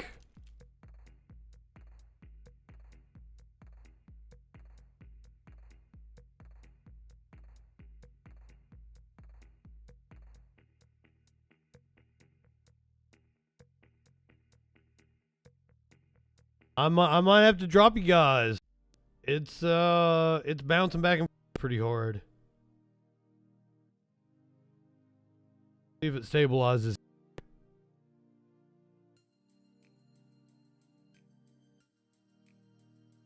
The deep state is attacking me. Oh my god. Well, once again, we are experiencing storms where I'm at. So it well could be weather related.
It looks like it wants to come back. It really wants to come back.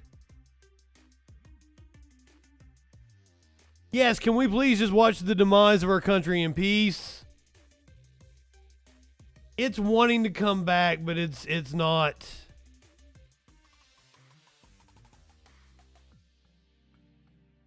Nope, nope, nope.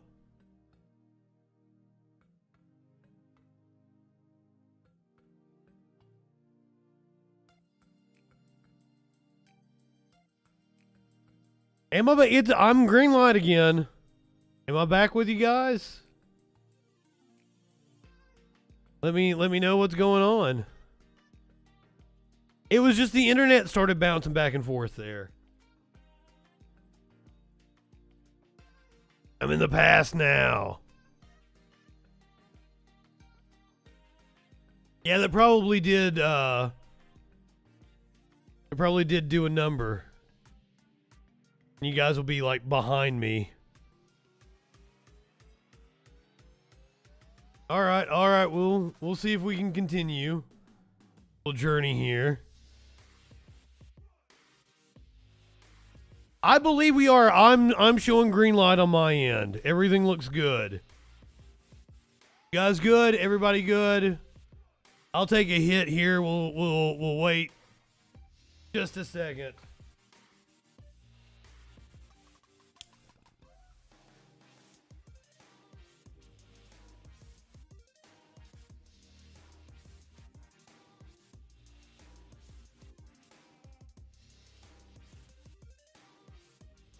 Is there a time delay, though?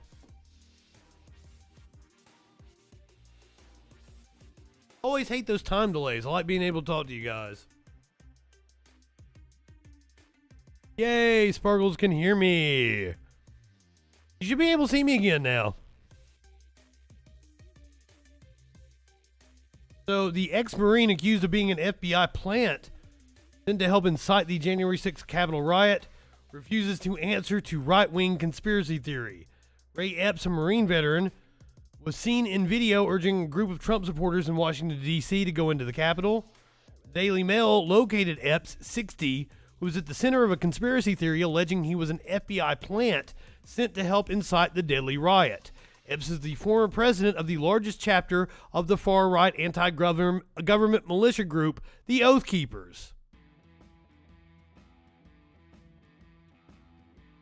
So he's part of the Oath Keepers. That doesn't seem like he's an FBI plant. His alleged involvement in the deadly insurrection was highlighted in the DOJ's House Judiciary Committee oversight hearing in October. Representative Thomas Massey showed video clips of Epps repeatedly encouraging protesters on the streets of D.C. to go into the Capitol. Epps was seen addressing supporters on the street on January 5th, saying, "I'm probably going to jail for it. Okay, tomorrow we need to go into the Capitol."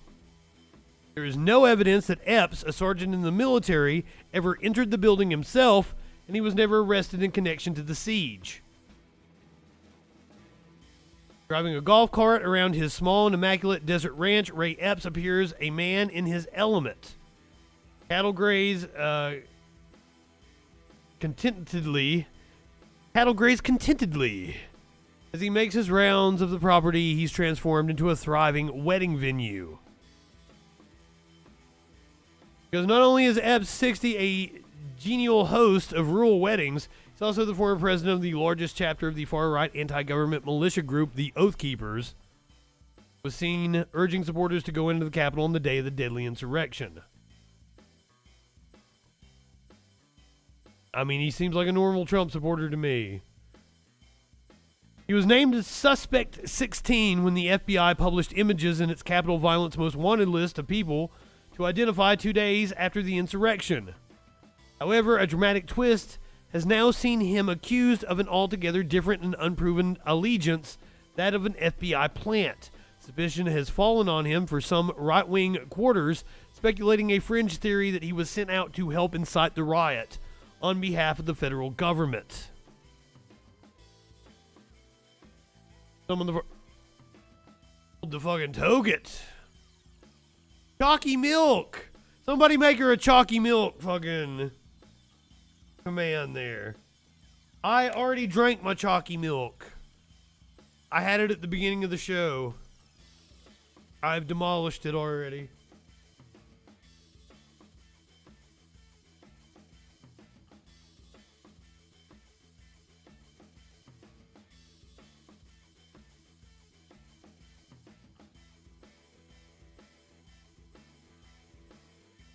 Oh no.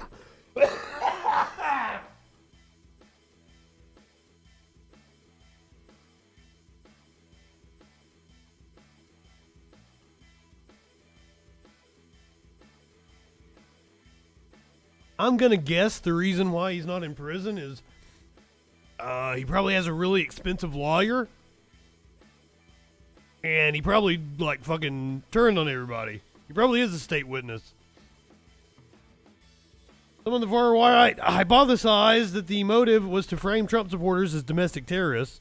There's no evidence that Epps was a sergeant in the military, ever entered the building himself.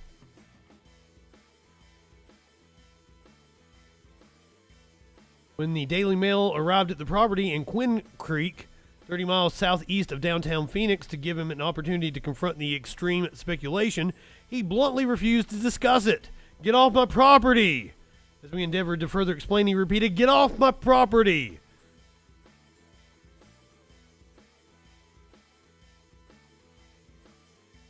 Massey linked Epps to his question, asking Attorney General Merrick Garland if the government sent agents or assets to agitate protesters into entering the building.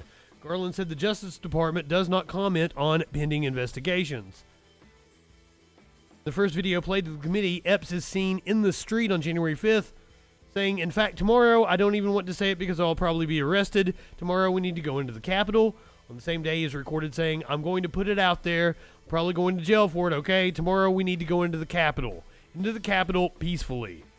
At that point, some in the crowd clearly believe he is a plant, began to chant, "Fed, Fed, Fed." The following day, Epps can be seen in another clip, dressed in military-style clothing and yelling to a crowd, "Okay, folks, spread the word. As soon as the president is done speaking, we go to the Capitol where our problems are."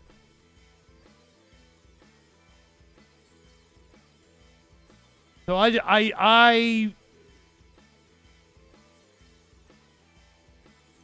none of this is convincing to me about anything other than this dude's probably a nut job. Because I know all the other, the whole Roger Stone with the Oath Keepers and the Proud Boys and their actual plans. We know about them looking up the tunnels. They had a plan to gas congressmen in the tunnels. One of them, the Proud Boys or the Oath Keepers, had a plan in order to get weapons into the hands of the people storming the Capitol. So this Epps guy told a local newspaper the only thing that meant is we would go into the doors like everyone else. It was totally wrong the way they went in. I didn't do anything wrong. The most dramatic interpretation of the FBI plan accusation has so far come from the right-leaning blog Revolver. That's what Joe Rogan was reading from. Like, I knew I recognized it, but like I couldn't put my finger on it. The site is run by former Trump speechwriter Darren Betty, who was fired after appearing on a panel with a white nationalist. Sounds about white. I mean, dude looks like a typical Trump supporter. It claims the facts Epps was never arrested and that his details were removed from the FBI wanted list in July without any action against him, point to a sinister connection. No, it sounds like he fucking flipped. It sounds like he has a really powerful attorney because the man had a really nice goddamn farm. He got a really high-priced lawyer. And he's fucking singing like a canary. That's what's going on. So, sorry right-wingers. Hate to burst your bubble. Now let's bitch about the fucking liberals. We're going to go to MSNBC where... Oh, shit. First of all, I want to say I watch a lot of... oh, no, this is CNN. All right, this breaking... Same difference. The critique still stands. I watch a lot of leftist content on YouTube. And what I don't like about it is that when I watch a Surfs or a Jose or a Thought Slime or something like that,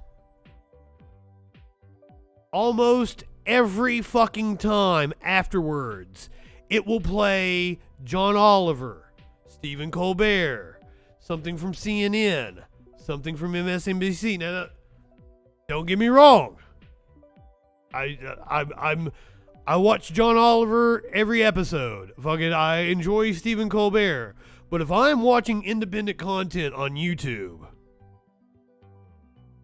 that's what I use YouTube for, is independent content. Don't fucking flip me to some kind of fucking commercial content.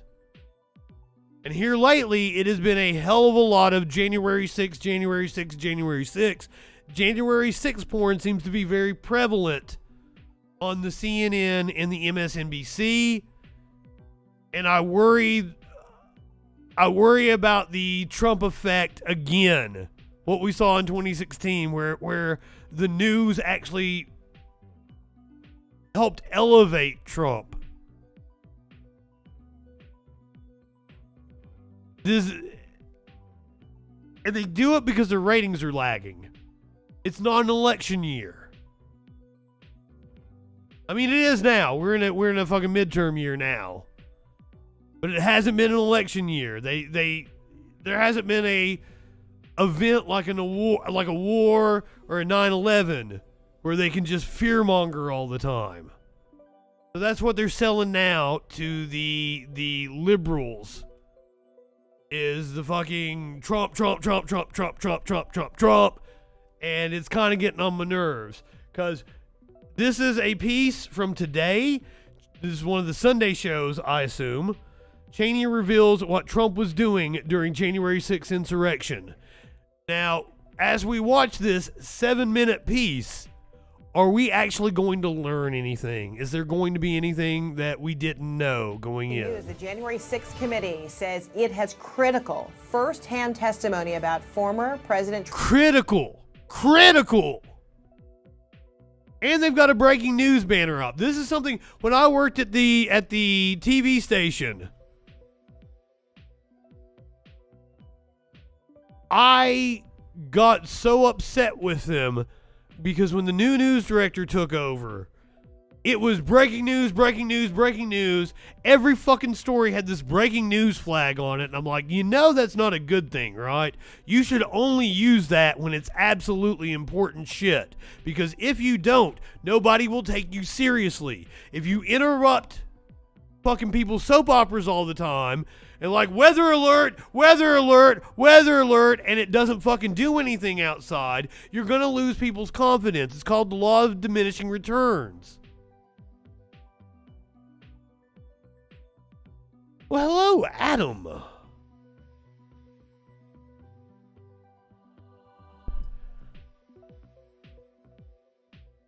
Everything at 69. Haha, nice. What was I saying? I don't even fucking remember anymore. Shit. Well, fuck you and your breaking news. Fuck you and your critical information. Trump's words and actions during the siege on the Capitol nearly 1 year ago. Just listen to committee Vice Chair Liz Cheney. Everything on my website is like something 69. The committee has first-hand testimony now that he was sitting in the dining room next to the Oval Office watching the attack on television. We have first-hand testimony that his daughter Ivanka went in at least twice to ask him almost a fucking year. Violence. At the same time the violent assault was happening, he's watching television. He's also calling at least one senator urging delay of the electoral vote. This is nothing new. This is not critical. Melanie Zanona on Capitol Hill now. Melanie kind of looks like J-Law's character from Don't Look Up. At the very least, this is maybe it's just the bangs. Very close to the former president is engaging with the committee. Right, you're absolutely right. This is consequential, Fred. I mean, up until this point, the committee has run into some consequential high-profile roadblocks, with Steve Bannon and Mark Meadows refusing to cooperate, Trump suing in court to prevent the committee from getting access to a number of documents. But they've also conducted hundreds up here on the 6th. That's a great idea, Tones. Documents and records, and it is clear, based on what Liz Cheney revealed this morning, that someone close to Trump is talking and revealing.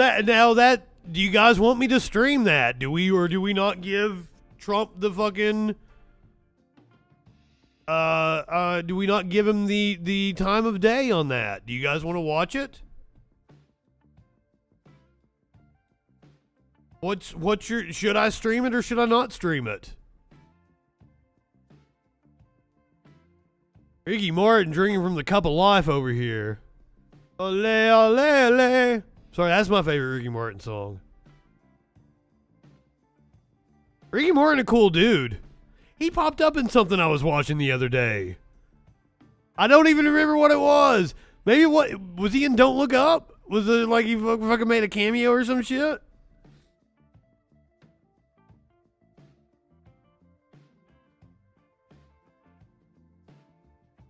But what should we do the Trump speech? I can't believe it's been a year. I still can't believe it fucking happened. I didn't get a chance to do the best of last night like I was going to. I was going to do a best of the year of the Troll Patrol. And I was actually kind of looking forward to going back and watching my reaction live on January 6th. Because I had the Senate and the House pulled up on a screen. I had it like split screen over here with both the House, and I could take whichever one's audio that I wanted. And it was super cool the way I had it laid out. And then I had to, as shit was popping off on the outside, I had to pull up the shit on this screen that I usually use for the show. I'm sorry, I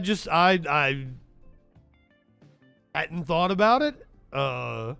I'm never on the Twitch when I'm doing the show. Remember that.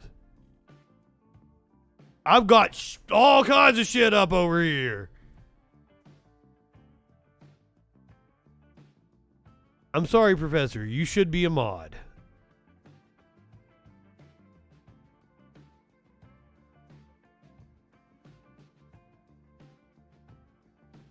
Want to fuck with me? I'm glad to have you. I haven't seen you in a while, but also I haven't been able to stay on. We've had technical issues that have caused me to go off early for like the last week. So I haven't really had a chance to be on for you to come in here and fuck with me. I thought I was gonna have to dump you guys tonight because of the internet. Which if something does happen, we are like apparently getting pounded by snow. This is in the time period that I was told to expect heavy fucking snow. It's supposed to last for like the next 5 or 6 hours. So that could affect my ability to be on the internet. My power was out earlier today. It's just been a hell of a day. But we didn't learn anything. We didn't learn anything from this goddamn story on CNN.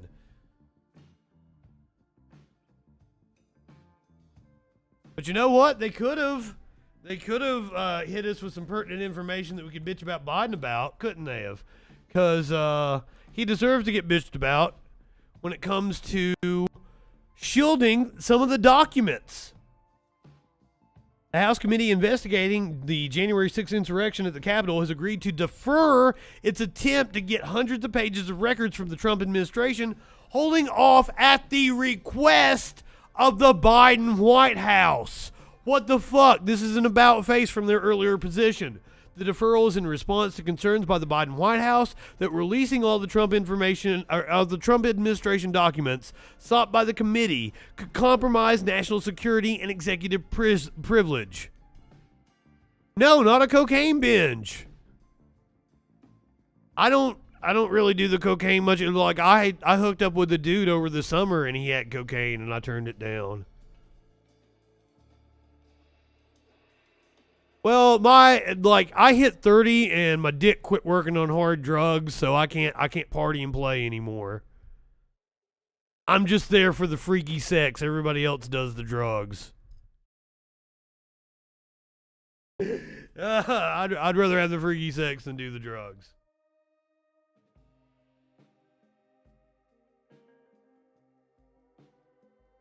I've seen cocaine, but not snow. Just give it a little bit longer and it's going to start snowing in Australia. Fucking, we're having freaky ass weather here. It was 75 degrees yesterday. It's fucking snowing right now. It was 75 degrees here 24 hours ago exactly. That's when the tornado warning came through. I still had my doors and windows open exactly 24 hours ago. Oh, see, I could always get off. I just, I can't get it up anymore. I watched the Entourage movie, and they were talking about having Molly Viagra water, and I'm like, that's a great idea. See, I used to, I can get off. I have great control over my dick. But, I would do pills and just go for hours and hours and hours and hours and hours and hours. I've done a lot of coke by itself. I don't like mixing my drugs. Why would I do something else? If I'm going to do coke, I'm going to enjoy the coke. I'll tell you a story about my dad if you want me to. We went to the spring race at Bristol, Tennessee. Probably would have been around 2006, 2005, somewhere in that time period. And we're heading down to Tennessee. It's probably fucking 6 in the morning. Me and my brother had been up all night fucking doing coke and shit. I'm fucking 21, 22 at the time. Maybe a little older. And I'd been over at my brother's house, And it was like a wild-ass party with all kinds of people and shit. We were going to the race the next day, and my dad comes and he picks us up, early in the morning. We head on down. It's like me, my dad, my brother, and like one of his best friends. I'm sitting up front in the car with my dad, and like we pull off the side of the road. This was there's this gas station at the Kentucky-Virginia line. And this became like when I was a traveling photographer, it was a gas station I'd always stop at and do drugs. And I'd refill my bowl, I'd snort a pill, go in, get fucking, like, they had great cappuccinos and shit. They had one of those, like, fucking, like, big-ass cappuccino fucking setups where you could get any flavor in the fucking world. But it's on the top of a mountain, so, like, sometimes it was scary going through there. But we stop at this gas station. My dad fucking lines us out some lines. I'm sitting up front with him. I can tell his line is like 3 times as big as like all the rest of ours. And like he's like hunkering over it. So like I can't see what it like. I'm like, you motherfucker, you stop that shit. And he's getting it up his nose as fast as he could and then passing it around. And then my dad fucking would sweat profusely. So we're talking, this is like March. The Bristol Spring Race is always like the second week of March. Like sometimes it snows then. But it was a pretty spring day, but it was like chilly. So like it's 6 in the morning or something. It's probably like 59, 60 degrees, something like that. My dad has the goddamn air conditioning just fucking blasting. He's sweating profusely. I'm sitting over the passenger seat like, goddamn, old man. Stop that shit. And stop doing all the fucking coke, you greedy bastard.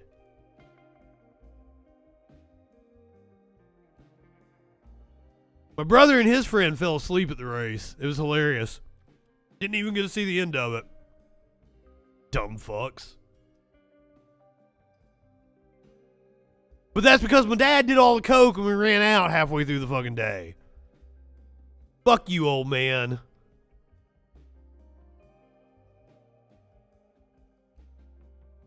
Yeah, I don't know what you guys have been talking about while I've been telling this. Oh shit. Let's get on to the stupid shit, shall we?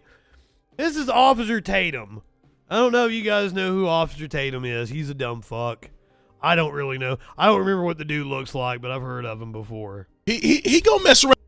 He gonna mess around. This is Officer Tatum. Hardcore Trump supporter. Looks like I didn't know he's black. Trump may have lost his vote. Trump, who we don't even know if he's running for office again or not, may have lost his vote. I'm trying to lose my vote. This video is brought to you by Beating Black and Blue. Beating Black and Blue, being a black cop in America, and this is my brand new book. Link is in the description section. If you already got the book, make sure you write a review on Amazon. It's available on Amazon as well. Make sure you download this on all podcasting platforms. Anyone that you use, it's available. The link is also in the description section. Like and subscribe to this channel on YouTube. Big Doug. Troll Patrol Big Doug. Ladies and gentlemen, and ladies, let's talk about this. Let's talk about this. Let's talk about this. I was hot. He's got a thin blue line, but so about Donald Trump. The name of the book, Beaten Black and Blue, is actually a pretty good name for a book by a black cop. But it seems like this dude is a cop sucker. And 99.9% of people agree with me and admitted to the fact that the thing that what I'm about to show you, just in part, obviously this wasn't a total interview, that what I'm about to show you in part has turned off. Is this the Candace Owens thing? Give an explanation of why, and I'm gonna try to be balanced and reasonable when I do. Maybe I should have put this with the COVID stories. Play this video again. This is just a clip of Candace Owens interviewing. Oh, so this motherfucker is an anti-vaxxer. Once again, the views endorsed by this dumbass do not reflect this channel. Like she asked the man a question, they can agree to disagree. But you know, black people can't. They want to find anything they can to make Candace Owens look bad. They won't talk about nothing about Trump unless he's saying what they think he's trying to say to bolster their side of it. So, but let me play this. And you guys are smart enough to understand. Apparently, it's been snowing for like an hour or so. People have to have their freedom, but at the same time, the vaccine is one of the greatest achievements of mankind. We would have had a 19... Let me tell you, like, it It does not snow here. It flurries sometimes. The only snow of any significance that has happened since I've lived in Alabama was the day I moved here in January of 2016. That was the last snow of any significance, and I didn't think it was of much significance. I came through the blizzard coming down from Tennessee, and that was actual snow. By the time I got to Alabama, I didn't think it was bad because I've driven through a lot of weather, right? But people here in Alabama, they're going slow down the fucking interstate. I'm back to like cruising speed because I'm like, fuck, this ain't anything anymore. But like everybody around here is like, oh my God, because they don't fucking see snow here. So it's going to be amazing to me that I'm going to wake up and there's quite possibly going to be a couple inches on the ground. Wow. Wow. Anyway, but off of the snow, back to the stupid vaccine take. 1917. I'll scratch your back. Flu killed perhaps 100 million people. Actually, it ended the First World War because the soldiers a lot of people don't know that. The soldiers got so sick. It was a Trump. I made when we played the Candace Owens clip. I made the comparison. More people died in the U.S. of COVID than died in the 3 of them in less than 9 months. It was 1918 flu, 1917 flu, and yet more people have died under COVID. So they end up cutting Candace. But Candace said more people. This is the statement from Candace Owens, said more people have died under COVID under Biden's administration than Trump's administration, which is a fact. They cut that. No, it's actually not true. More people have died in because. Let me correct that because that's not actually a fact. More people have died in 2021 than in 2020. But the bulk of that wave was before January 20th. While Trump was still in office, I'm sorry. Now, I did not see the very last of the data. It's possible there were more deaths under Biden, but it would have been just fucking barely. Incredible. And the thing about that is like it's Trump supporters that are dying overwhelmingly under Biden. So, dying to own the libs. Turned off by Trump pushing the juice. I'm incredibly turned off by it. Why, Mr. Tatum? Because we fall into the very trap that these leftist lunatics want us to fall under. I don't believe in mandating the juice. I don't believe in mandating the juice. I think you should have the freedom to live or die if you want to. They don't mandate the flu vaccine. They don't mandate none of this other stuff. Why in the world would they be mandating this? I know. They do. Whoa. They mandate a hell of a lot of vaccines, you asshole. But I know why. Everybody knows why at this point if you're awake. However, what is Trump doing and how is that going to affect us? First, I will say, I thought he was a tremendously good president. I thought he did a lot of great things. Well, then you're a fucking idiot, dude. For sure. Towards the end of his career as the president, I felt like he went out soft. He went out with his tail between his legs. That's how I feel based on the things that he said. Of course, he tried to end democracy. But I felt like he went out like a coward, and I said that a long time ago. He said he wasn't going to concede. He conceded. All this whole stuff about. No, he didn't. Stuff that he was talking about. Hey, he tried to end democracy. Holy shit! This fascist piece of shit wanted him to end democracy and install a dictator. You are not a patriot, sir. You are as anti-American as they come, especially with the little bullshit flag behind you. You wanted to end democracy in this country and install a dictator. Fuck you, dude. You're a piece of shit. What they believed was something that was done wrong on January 6th. What did you do? You came out against them. And what did the left do? Oh, they ate it up. And now these people are sitting in detention right now for indefinitely, some of them. And now let's move on to the Jews. You're pushing the Jews. You're saying it's the greatest achievement ever made. The greatest achievement of mankind. He's saying juice. The captions are saying Jews. Achievement of mankind. Why wouldn't it be mandated? Just riddle me this, Batman. How stupid are you? And then I'm talking about Trump. How stupid are you to make a statement? He's incredibly stupid. The greatest achievement of mankind is save the world. But I don't think it's... It is not the greatest achievement of mankind. No. mRNA vaccines may very well end up being one of the greatest achievements of mankind. That might be true, but this specific vaccine is not necessarily the greatest achievement of mankind at this point. The only reason Trump is saying it is because he wants credit for it, because he was president, and he's a fucking egomaniac. It should be mandated. What are you even saying? And I don't understand why Republicans have to continue to put their foot in their mouth when they talk about these things. Well, they're idiots. Trying to kiss the rear ends of leftists so bad. You think you're going to meet them? Who is? You're not meeting people in the middle. They hate you. They want to see you rot in prison. Dude, I fucking hate you because you're like trying to end democracy. And I would indeed like to see people that fucking commit crimes against this country rot in prison. You were a cop. You have a lot of fucking nerve talking about wanting to see people rot in prison. I don't want to hate you, Officer Tatum. Dude, I would love to be able to have a good conversation with you, but you're a nut job, man. You want to end you're a fascist.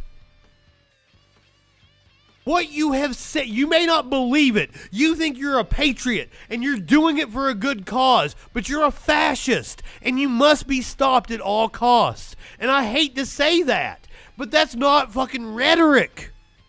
That is literally what you said. You said fascist fucking nonsense. If you think you're going to meet them in the middle because you are now pushing rhetoric about the Jews that's favorable to the left, and then you want to try to meet your base in the middle by saying, but I don't think it should be mandated. You are not the president. You won't be the president for at least 3 years. He's not the president. And I don't think he'll be the president in 3 years. Accomplishment ever. This is the safest accomplishment ever. Everybody should get it. The more they mandate and the more they justify alienating people over this particular Jews. You're the one alienating people. The cure can't be worse than the problem. They're alienating people. People can't even go to think. What are you talking about when you say the cure is worse than the problem?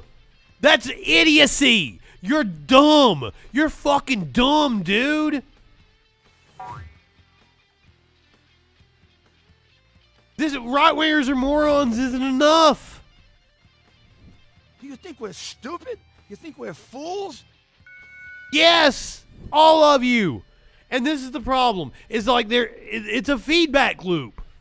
This motherfucker is making money feeding people the bullshit they want to hear. So much so that he probably believes it. Thanksgiving dinner with their family because of this. Many people are complaining of that. You can't go out to eat. You can't do this. You can't do, and it's a total contradiction. You can do all those things, but he pushing it, and I think this is where he failed. We just want to make sure that people aren't in gigantic crowds without precautions and shit. Right now, and the election was today. He was the only Republican running that I felt was viable. I will vote for him. Okay, I'm not stupid. I don't want a leftist. You're very fucking stupid. I will never let a communist leftist be in office and get my vote. Never gonna happen. Maybe when I'm dead, maybe they'll vote for me, but it's never gonna happen. You're full of shit, dude. DeSantis or Trump? I'll pick DeSantis. If it was Trump or another alternative to Trump, in my opinion, a person that's cleaner, that when I say cleaner, that can actually speak. A Tyler Perry InfoWars remake. There's not going to be petty arguing with LeBron James and them. That's not going to be pushing the Jews. He's more well-spoken than Jesse Lee Peterson. I would think about voting for somebody different. You know, I'm being honest about it. I think Trump was great. I think he served his purpose. And then you're a fucking moron. This is not nothing new. If you watch me live, you know what I'm saying. And I said this on Candace's own show, is that I think that Trump served his purpose, and I think it's time to move on. I really do think it's time to move on. And that's actually a good argument. I gotta vote for him. I'm not gonna vote for no liberal, but it's time to move on. I don't know why. I'm gonna move on from this. You actually care about the country? You probably should. Make this man a god. He was a good president. That's it. No, he wasn't. And at the point in which I believe that you're not effective anymore, we gotta make another move. That's like being with a girl, having a girlfriend, and then y'all break up. Y'all have differences. Y'all move on, and then you want to go back to the old spilt milk. That's not what you do. You move on to something different. Y'all had y'all time, y'all enjoyed it, and y'all moved on. He was a president. Move on. That's the best we can give him. You can't keep going back to the same old broken record. They impeached the man twice. They indicted everybody he was around. He deserved it. Then he went out they deserved it. What you think gonna happen when he run again? They're gonna find a way to impeach him again. He can't. I don't think he's gonna be able to run. It's just gonna be a crap show the entire second time that he's running for office. So this is what I will say. It will indeed be a crap show. Most people agree with me, and I don't care if they agree with me. I don't give up if people agree with me. He's talking to a specific woman in his life. They have a consistent thought that I have with him pushing the juice. This stuff is going to cause us to be in a bigger problem than it's not. You're not going to win people over. They already hate you. And those people will never vote for you ever again. You ain't going to win them in the middle by pushing the juice. Your people want you to be fair about the conversation. There's nothing wrong with saying that people should get the vaccination. I think people should get it. If that's what you want to do, if you fall into that category and your doctor is giving you medical advice to do it, and you want to trust your doctor's medical advice, do it. Do it. Let me tell you, you should definitely trust your doctor's medical advice, and your doctor is definitely going to advise you to get the vaccine. This guy is a fucking idiot. Every day of the week. I don't care. But if you make the decision to say you do not want to, you should have the freedom. You shouldn't do that. You should listen to your doctors. It's a good decision for me. And you do. Even the mandate on companies has you can opt out and you can test. I don't know if he would stand up when he's in office again. I don't know if he would stand up for it. I don't know. I'm questioning it. Anyway, like and subscribe, comment, and let me know what you think about it. You agree, you disagree, it's fair. It's America. I don't know. As I said, it really sounded like he said Jews, but he was saying juice.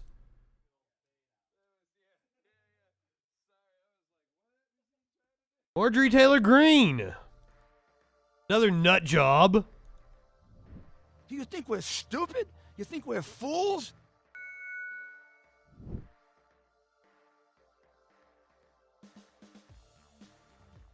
Are we good?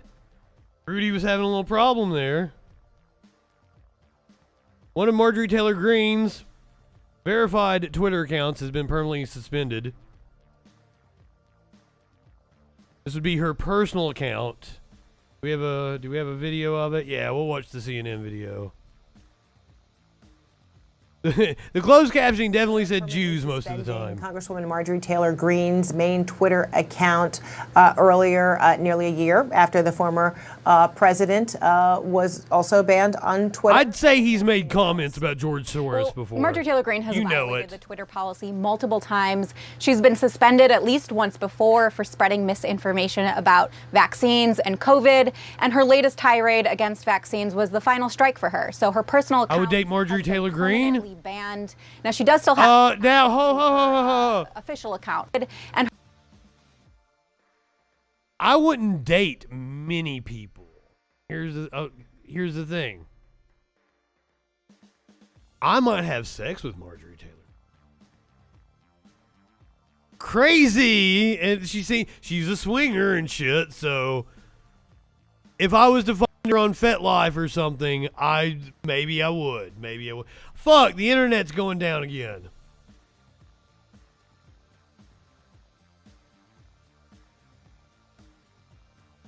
We're green light. Are you guys back with me? This has been a weird night. Once again, we've got fucking crazy ass weather going on. Sorry,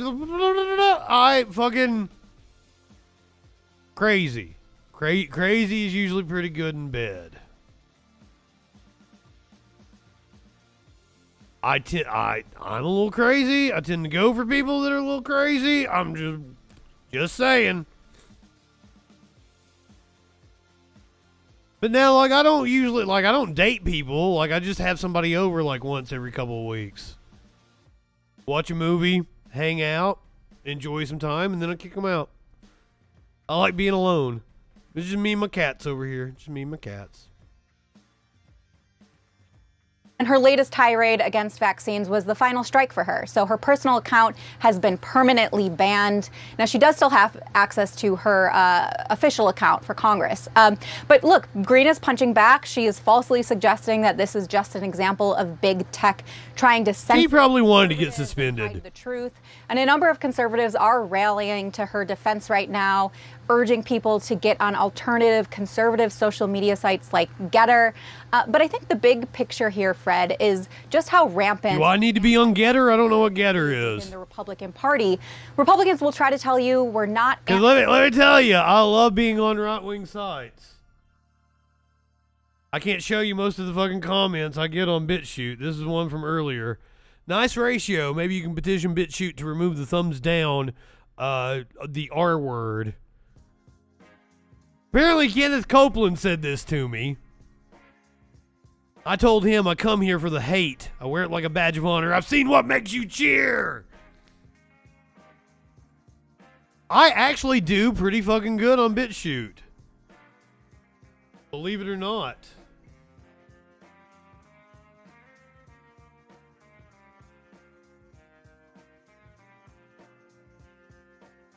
The video I posted about 2 hours ago, right before we came on the air, has like 147. I do better than Kyle Kulinski on BitChute. That's the only other person I follow on BitChute, and I notice my videos tend to get more views than his, and I fucking love it. Fucking bring me your hate.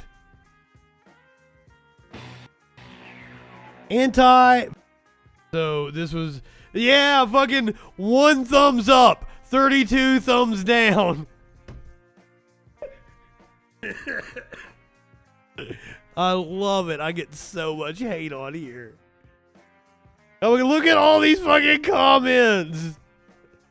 Oh, people downvote my comments back. Dude's like, laugh my ass off. What a freak you are. And I was like, that's Mr. Freak to you. I have not even had one COVID test so far. People keep saying I'm going to die. I'm still waiting. I'm like, oh, I'm sure it's never going to happen to you.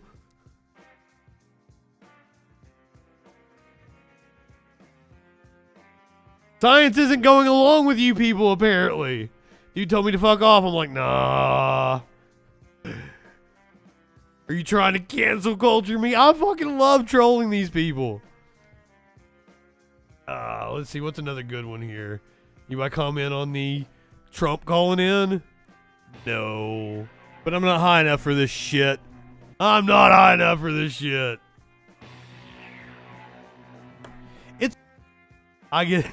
I get some really funny comments.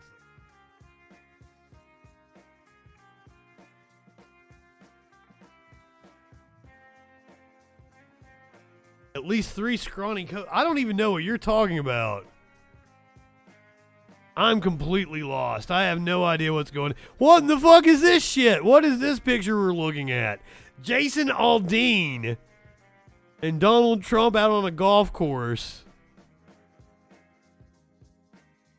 Like a couple of chuds to me. Speaking of chuds, you want to talk about Ted Cruz? Let's talk about Ted fucking Cruz.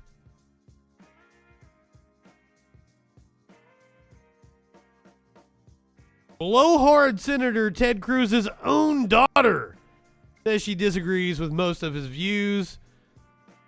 Let's hear it from her, though, shall we?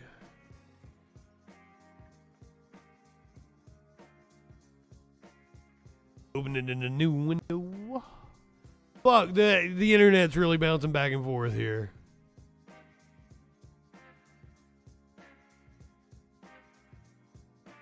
I wish they let me back on Twitter. So this is Ted Cruz's daughter. Because some people were asking, I don't know. So some of the good things are we get like candy and gifts in the mail, and we also get to travel sometimes. Some of the bad things are I literally have to have security following me everywhere. Like if I want to go on a walk through the neighborhood or like to my friend's house or something, I have to have like 2 security guards behind me the entire time. Also, a lot of people judge me based upon him at first glance, but I really disagree with most of his views. Also, on the Christmas card, they literally made my shirt longer, so this is how it's supposed to look. That's it. Got a lot of new... Fuck, they made her shirt longer. They edited her crop top. Now, apparently, I never knew this. There's a famous video. Yeah. Apparently, I always thought this was just him kissing some random baby like, you know, fucking politicians do. But apparently this is his own daughter. That's the daughter we just saw. And she's like flicking at him, trying to get away from him. Does not want to be kissed by him.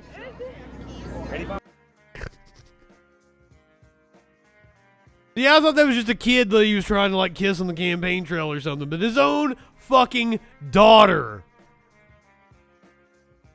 Yeah, Ted. Apparently that is the way everybody in the Senate feels about you.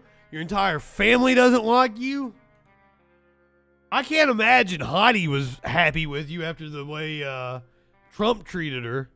But oh well. Beta. Kids are all right. A Rhode Island lawmaker who sponsored an anti-CRT bill is now whining that their black friend no longer likes her. Now, as I've repeated multiple times, I don't think Rhode Island is a real state. I don't believe you fucks. I don't think it actually exists. You're going to tell me you've driven through Narnia or some shit? Rhode Island State Representative Patricia Morgan set Twitter ablaze on Tuesday when she blasted out a bizarre post claiming she lost a black friend due to a recent conservative obsession, critical race theory. In the tweet, the Republican lawmaker complained that her friend had become hostile and unpleasant towards her simply because she's a white woman. I had a black friend. I liked her, and I think she liked me, too. But now she is hostile and unpleasant. I am sure I didn't do anything to her except be white.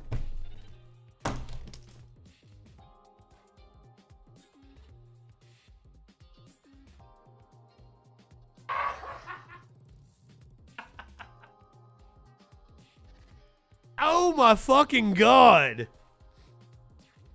Is that what teachers and our political leaders really want for our society? Divide us because of our skin color. That's what this woman had the audacity to say.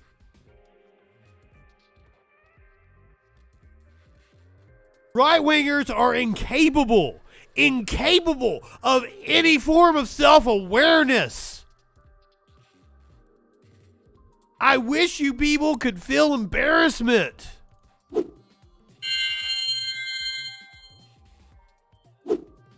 Holy fuck!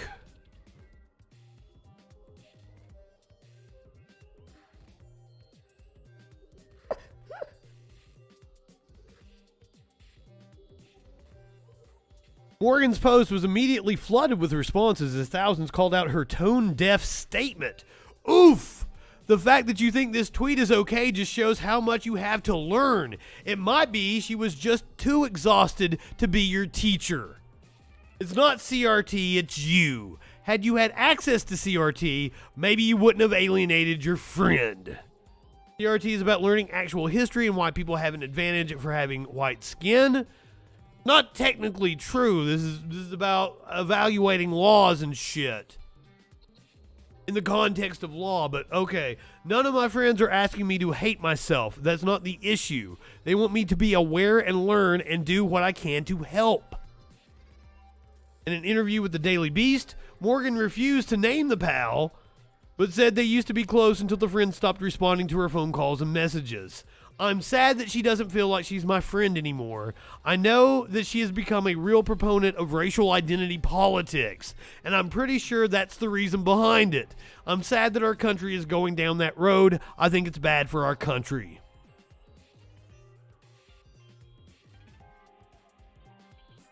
In March, Morgan co-sponsored a bill in Rhode Island that would have banned the teaching of more than just critical race theory in public schools. The bill, Rhode Island H6070, failed to pass in June, but was meant to prohibit the teaching of divisive concepts, as well as mandate that any contract, grant, or training entered into by state or municipality include provisions prohibiting divisive concepts and prohibit making individuals feel distress on account of their race or sex.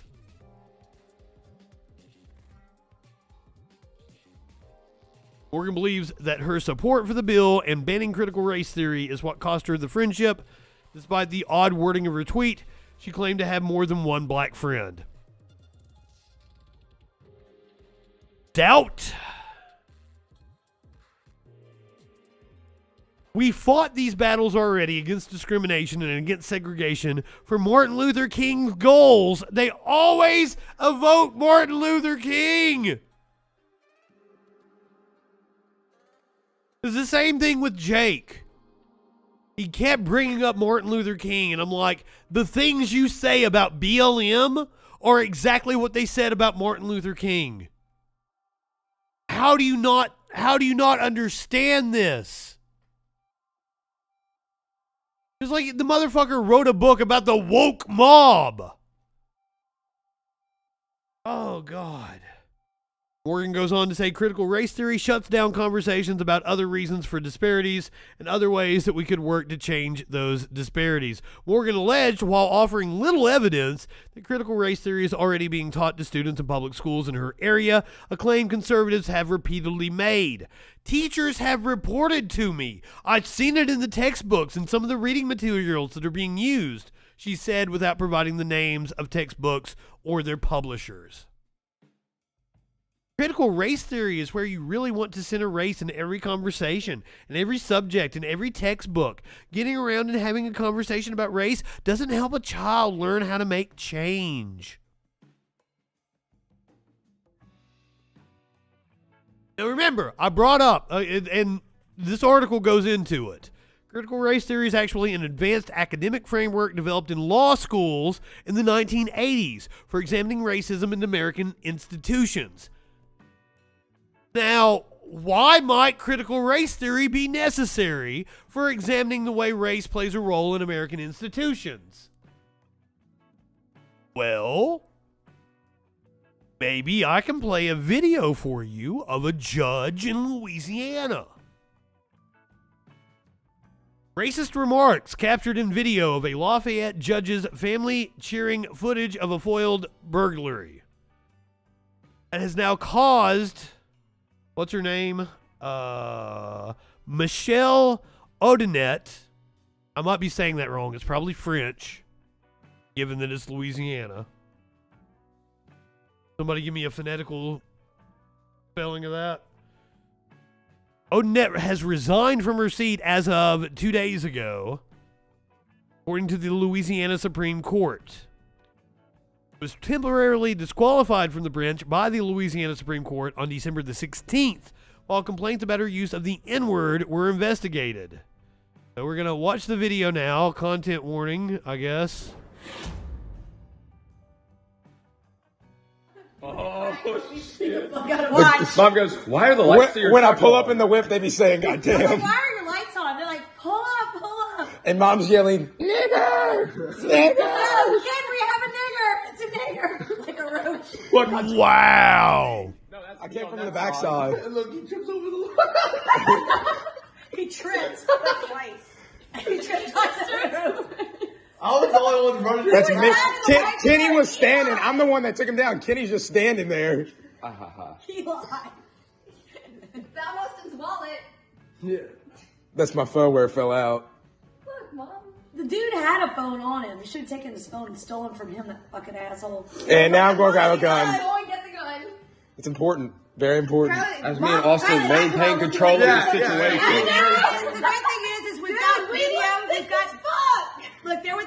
look, there's And look, there comes there's Rebel. Rebel. Wanna play fetch? Rebel just wants to let sisters. So interesting that they're at home watching a video of an arrest. Judge Odinette has 2 sets of twin children. Isn't that usually the result of fertility drugs? To have 2 sets of twin children? Like, having 1 set of twin children is kind of rare, but it bumps up the odds of that happening if you use fertility drugs. Having 2 sets pretty much ensures that you were on some fertility drugs. Let's not get into the vertical horizontal debate here. I watch a lot of amateur porn, so the vertical horizontal thing is a big issue. Lafayette Police Department report places the attempted burglary at 2 a.m. on Saturday and notes that the alleged unarmed victim observed the suspect leaving the interior of one of the family's vehicles while returning home. Oh, so maybe it was one of their own vehicles that got robbed. The suspect observed the victim arrive. The suspect attempted to flee on foot, but was quickly caught by the victim. The victim held the suspect down until officers arrived. The police report notes, footage in the security video captures the events as 2 people tackle what appears to be the suspect. The investigation revealed that the 2 vehicles had been burglarized, and the suspect, a 59-year-old black man, Robert Handy, was charged with simple burglary of an auto and booked into the Lafayette Parish Correctional Center. The police report makes no mention of him having a weapon. Odinette said she had not slept since the incident and had not even had time to consider whether she would seek additional security for her home, other than confirming the alleged burglary. Odinette, a Republican who was elected city judge over retired 15th Judicial District Judge Jules Edwards, declined to release any details about the incident. When asked about the cell phone video, Odinette again said she had not been able to sleep since the incident and asked if she could respond via text, which she probably did after Current texted her specific questions. So this was her response about getting confronted about racist language. My children and I were the victims of an armed burglary at our home. The police were called and the assailant was arrested. The incident shook me to my core. My mental state was fragile. I was a wreck and am still unable to sleep. I was given a sedative at the time of the video. Oh, she's blaming it on the, what was it Roseanne took? Ambien. Now, I had a friend that fucking did some crazy ass shit on Ambien. I've seen it. She liked to fucking party on her Ambien for some reason. So I've seen her do crazy fucking shit on Ambien. So, but you don't get fucking racist out of nowhere. Given a sedative at the time of the video, I have zero recollection of the video and the disturbing language used during it. Anyone who knows me and my husband knows this is contrary to the way we live our lives. Doubt. I am deeply sorry and ask for your forgiveness and understanding as my family and I deal with the emotional aftermath of this armed burglary.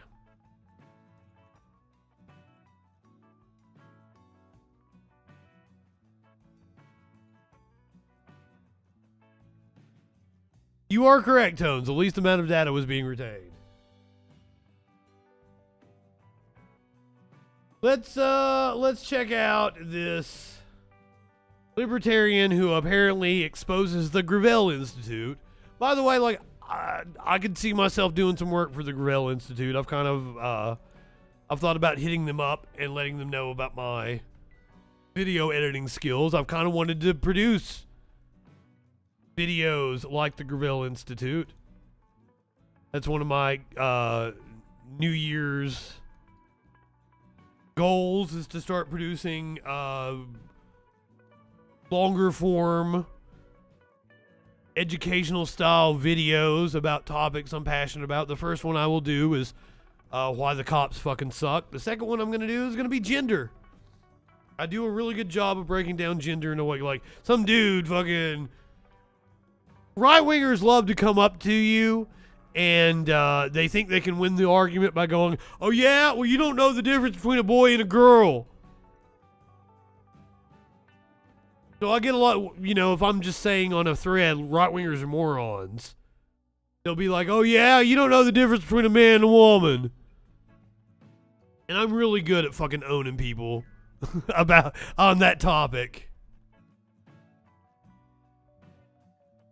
I mean, I don't know what you mean by that. I can Photoshop. I can After Effects. I can do all kinds of shit. I can make you into a cartoon. I've got Cartoon Me. Cartoon Me fucking looks like me. Have you ever seen Cartoon Me? Cartoon Me that does the freaking news?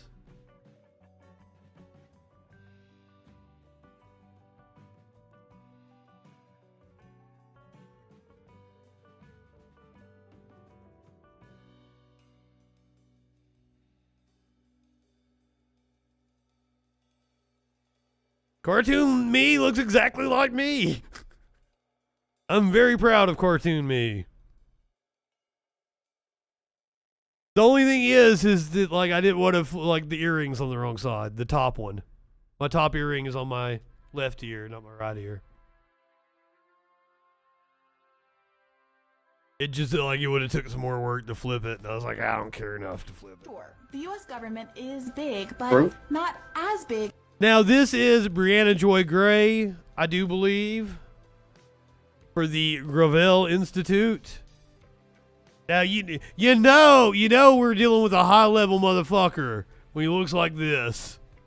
Let's see what he's got. As it used to be. Wait, she's just wrong. How is she going to defend that? As a percentage of the economy, federal spending is smaller now. Oh, she's going to defend that by just lying to us. She starts the graph at the height of World War II. Wait, of course federal spending was higher then. Wait, okay, we need to take a look at the full graph. Maybe I'm missing something. Okay, so she starts her axis at the height of World War II, so that it looks like it goes down. But when we take a look at the full graph, wow, she's starting at this peak, because that's the only way she can back up the claim that the government's getting smaller. And things get worse for her, because this is just federal spending. If we take a look at total government spending, so like include state and local governments, it's even more clear. One, I don't know what her whole statement was, because you cut her completely off. he looks like he's on Ambien. What did she say? The U.S. government is big, but not as big as it used to be. Wait, she didn't say anything incorrect. The government is big, but not as big as it used to be. That statement is 100% factual. She's just wrong. How is she going to defend that? How is she wrong? The government is not as big as it used to be. As a percentage of the economy, federal spending is smaller now. Oh, she's going to defend that by just lying to us. She's not lying. Nothing she said is a lie. You're the one lying. She starts the graph at the height of World War II. Wait, of course federal spending was higher then. Wait, okay, we need to take a look at the full graph. Maybe I'm missing something. Okay, so she starts her That did not disprove her in any way. Sir, you just did you just hear what you wanted to hear? Fail, but right-wingers are fucking morons. All right, Dan Bongino, can you do any better? Apparently Dan Bongino thinks he ends a liberal's career live on the air. Can you do any better than Big Forehead? This is Benny Johnson posting that a lib comes at Dan Bongino. Dan ends her career. So, hold on here. Fucking Benny Johnson is hilarious to me because all he does is just repackage other right-wingers. Like, he is not even good enough to make original content. He just... I mean... I'm kind of doing something similar, but, like... I have original thoughts, Benny. I don't just play people that agree with me. I play people that disagree with me and then counter their arguments. You're just sucking off Dan Bongino and then adding some shit to his eyes there. Some lens flares. And you guys know that if you go after Dan Bongino, you better bring the receipts or else you're going to get wrecked. And that's exactly what happened on Fox News. An absolute evisceration of a lib who claimed that Dan Bongino was racist for claiming that COVID, China virus, came from China. Yeah, that's right. Dan Bongino laid out. Well, I can go ahead and tell you that there was a lot of racism associated with you calling it China virus is racist as fuck, you asshole. The facts and took this lib to China virus is in your goddamn. But it's glorious. Check out this. Fuck. We haven't discussed yet that I think is important to why people were so averse to going with the lab leak theory. It's that it was also being tied to, frankly, a lot of things that sounded pretty racist. We know that the attacks against that is correct. Grown there, Dan, but it's true. So let's talk about acts of nonsense. It's not, just so stupid. It's only the A block, Dan. Just give me a chance. It's the first block. No, it's dumb. It's not dumb. It's just dumb. Dan. Yeah, it is dumb. It's not dumb. No one's racist. They want to make sure they don't die from a corona. It's just stupid. Okay. Wuhan virus, Kung flu, people, Asian reporters being is correct. Kung flu. Those things are racist. The rise in attacks against members of the AAPI community, that is also racist. People just beating people indiscriminately on the street because they are Asian. During a pandemic. Yes, calling it the Spanish flu was racist. It actually originated in Kansas. It was the United States flu.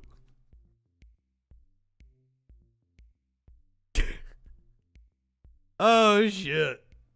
And just like, the Omicron being detected in South Africa, fucking that probably started in the U.S. in our unvaccinated population. Fucking Spain was just able to detect it. They had better fucking hospitals than us to detect it. Fucking just like South Africa detecting the Omicron. But like it. Dan Bongino just going, no, it's dumb. That's not a retort. This is the only people that impresses is dumb fuck Benny Johnson who goes, oh yeah, Dan, it's dumb. Where the President of the United States of America is saying China about it is racist. There is He's correct. Talk about the lab. Dan, I didn't cut you off, and I really disagreed with Jessica, what you were saying. You made your point. I want to get Greg in here, though. Wuhan plague, go. Yeah, listen, I don't want to hear another peep from a liberal or a talking head media buffoon ever again about a conspiracy theory, okay? They never produce evidence about any of this stuff. You had the pee-pee hoax, remember that with the collusion thing? There was no evidence of that either, but that... Oh, my God. This is a fallacious form of reasoning called moving the goalposts. You move the goalpost to something that you think you can win on. That's like how, me fucking calling out right-wingers and going, oh yeah, well you don't know the difference between a man and a woman. It's fucking fallacious as fuck. Stay on topic. Look at him. He's so fucking happy. He thinks he's so goddamn smart. You're an idiot, dude. That's why I can't stand about you. You dumb fucks aren't even smart enough to comprehend why what you're saying is fucking stupid. Became an international scandal. There was no evidence that this thing ever came from a bat or a pangolin or whatever. We still haven't produced the animal. So not true. I mean, we haven't produced the animal, but there is evidence that it came from a bat or a pangolin. Now, what's even more infuriating about this is anyone with common sense who was outside the liberal media ecosystem would have seen from the start that this was probably a lab leak. Still, the evidence points to the market. New York Times. We had a lab in Wuhan where the pandemic originated. This is faulty reasoning. Coronavirus got out, and they studied gain-of-function experiments to make them more powerful, and the lab had security problems in the past. Must be natural. That's what liberals came to the conclusion. This has got to be one of the most... No, that's what scientists came to the conclusion because of the genome didn't match anything in the fucking lab. When the Chinese government put out propaganda... Because here's how he's lying to you. The bat lady that was over that specific lab, the first thought that went through her head was indeed lab leak. That's what we have come to know. But then she goes and she sequences the genomes and goes, whoo, it didn't come from our lab. Multiple scientists have confirmed this. It doesn't look like it came from that lab. Sorry, Dan Bongino. You're a fucking idiot, or you are purposely lying to your audience. Don't you dare say that this was a lab leak. Someone ate bat soup. And then people commented about people eat bat soup. Everybody was called a racist for even commenting on bat soup for a story that was obviously Chinese propaganda. This is an infuriating mess. The media should just wrap up shop and go home. Yes, the media, people like Dan Bongino, should wrap up shop and go home. Because you were so far off the mark, it's not even funny. Maybe we can find some things to agree with Fox News on when it comes to Ghislaine Maxwell. Sentence, but they never really got justice with Epstein himself. He was found dead in jail while awaiting his own trial, and it was ruled a suicide. But one person who never believed that was Michael Baden. He's the former chief medical examiner of New York City and says that Epstein's autopsy points to homicide, and he joins us now. Mr. Biden, thank you so much for joining us tonight. You made that proclamation some time ago that this was not suicide in the case of Jeffrey Epstein, but it was homicide. Do you still stand by that? Well, if it was homicide, then Trump had something to do with it. Yes, I was there at the autopsy and saw the findings, and there were crush injuries to the neck, 3 fractures in the neck, which is extremely unusual in a suicidal hanging. Usually there aren't any fractures in a suicidal hanging, and this is more typical of I don't think that's true, is it? But I'm not an expert. Like, I thought usually when you hang yourself, you actually die from breaking your neck. The sheet didn't match the ligature furrow in the neck. The guards slept for. Or is that like a professional hanging? You break your neck. Cell for 8 hours. That's if it's a suicide, like you don't know how to do it, and you end up choking yourself. Refused to say when they were finally went. That could be a thing. What his body was positioned in. Were his feet on the ground? Was he on his knees? Was he on his abdomen? None of that came out from their statements. They refused to say anything. And the FBI, who is investigating the case because it was. Well, I thought this was going to be about Ghislaine Maxwell flipping. It's really hard to break your neck in a cell. I could see that. I thought this was going to be about Ghislaine flipping. But apparently there's more on Epstein's death that hasn't been released. I fucking believe it.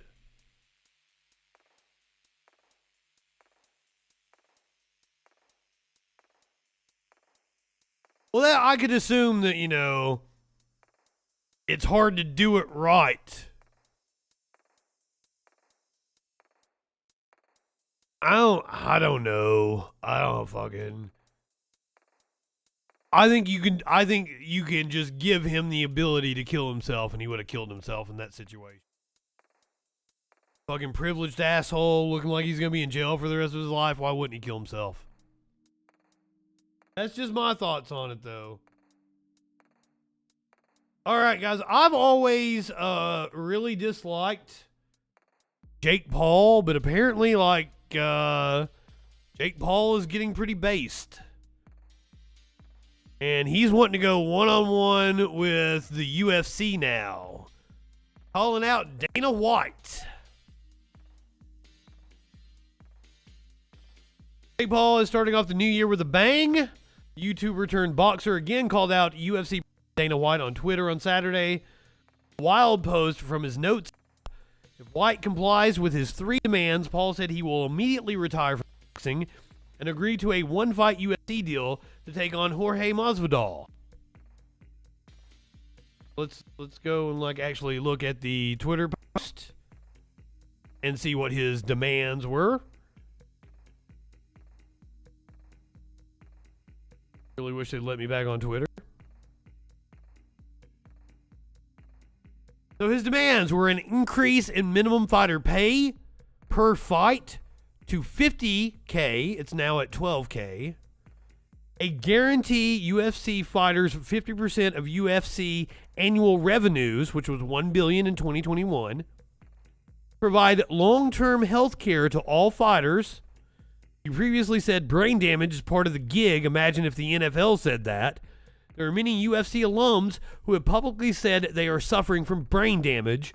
You have 5 days to accept and to implement the above by March 31st, 2022.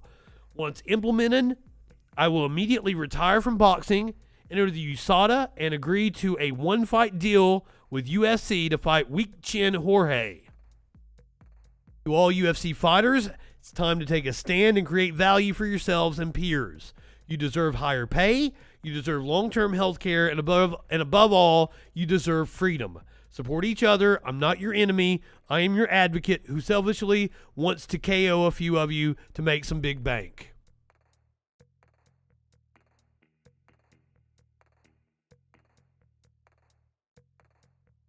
I can't disagree with any of that. Jake Paul seems like a total douche, but he's doing the right thing in this situation. Now, this was Dana White's comeback.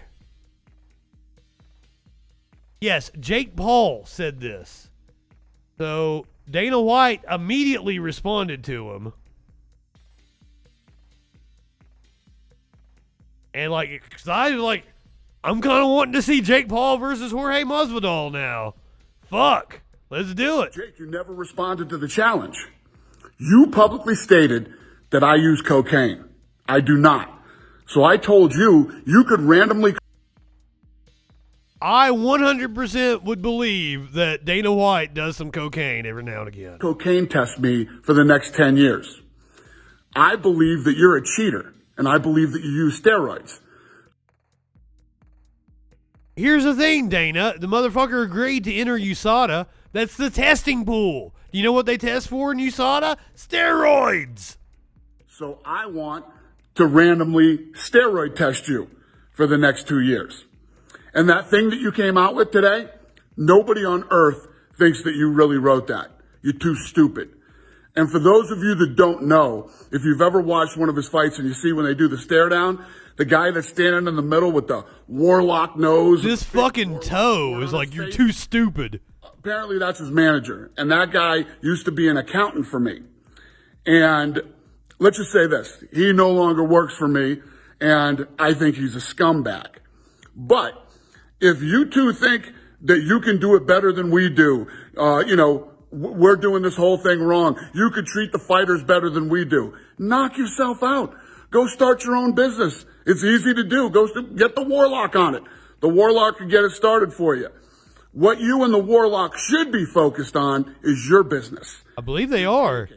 You can't sell pay-per-views. You're calling out... Wait a minute. I'm not exactly familiar, but aren't those celebrity fights outdrawing UFC right now? Jorge Masvidal, because he's a pay-per-view superstar. Nate Diaz, Conor McGregor, Mike Tyson. These are all superstars. You're not. You can't sell pay-per-views. So you do whatever the hell you want to do. I'm ready to roll, buddy. I don't use cocaine. Do you use steroids? Let's do this, Jake. I don't think we're getting the fucking fight, though. Is Jake a bit of a pussy for putting demands on Dana that he's never going to go for? Jake Paul has denied that Dana White's claim that he's on PEDs, performance-enhancing drugs. Dana, I accept every part of your challenge, Paul said. I said I would fight Jorge Masvidal in MMA. Steroid test me whenever the fuck you want. It is 2 weeks after my fight, and I'm a fat bitch. I don't do steroids, and I take it as a compliment because there's no other excuse to me knocking out all of your champions than this kid does steroids. Look at me now. Look at that. I'm a fat bitch. If you steroid test me, then I want to steroid test every one of your fighters. You won't do it, though, will you? Yeah, I've never been a fan of Jake Paul, but Dana White's a gigantic piece of shit. So, buddy, I'm on your side on this one. Get those fighters more pay. Get those fighters health care. I'm all fucking about. Now, ultimately, I want universal health care so fucking UFC fighters don't even have to worry about health care. But as long as we're in an employer-based system, fucking A, get those fighters some health care.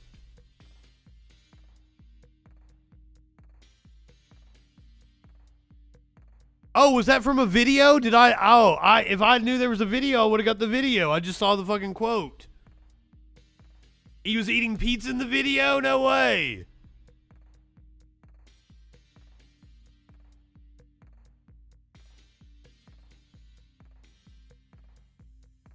I want to see Jake Paul versus Jorge Masvidal now.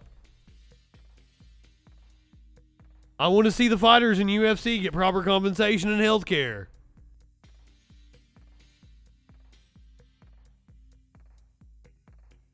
Chinese citizens slam Elon Musk after the space station near misses.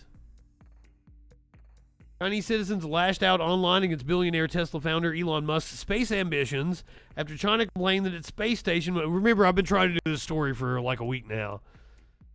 It happened on Monday of last week. Complained that its space station was forced to take evasive action to avoid collision with satellites launched by Musk's Starlink program. Musk is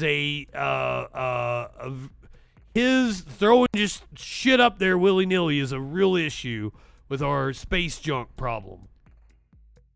The satellites from Starlink, and I'm worried that the motherfucker's going to start putting advertisements in the sky. From everything I've heard from him, it really seems like that he wants to put advertisements in the sky. And like, I don't know, fucking let an asteroid hit us now if they're going to put advertisements in the goddamn sky. Satellites from Starlink Internet Services, a division of Musk's SpaceX aerospace company, had two close encounters with the Chinese space station on July 1st and October 21st, according to a document submitted by China earlier this month to the UN Space Agency. For safety reasons, the China space station implemented preventative collision avoidance control, China said in a document published on the website of the United Nations Office for Outer Space Affairs. The complaints have not been independently verified. SpaceX did not immediately respond to a request for comment.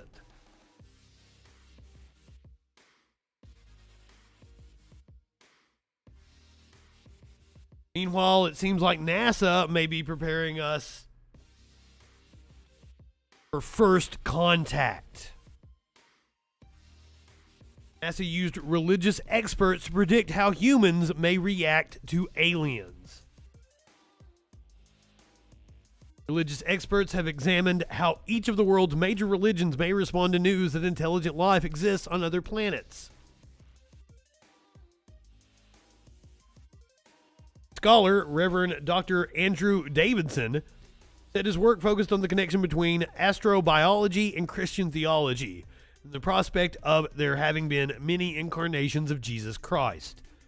Davidson says in an upcoming book that a large number of people would seek religious guidance should aliens ever be discovered. 24 theologians participated in a program funded partially by NASA to research how humans may react to news that intelligent life exists on other planets. I am certain that there is life out there on other planets. I do not know of any substance, any carbon-based life form that would be able to make the trip from one of those planets into our solar system because it's that fucking long. Couldn't survive long enough. So I think there's shit out there. I don't think we're ever going to touch it, see it, talk to it. It exists way, way, way, way in another place.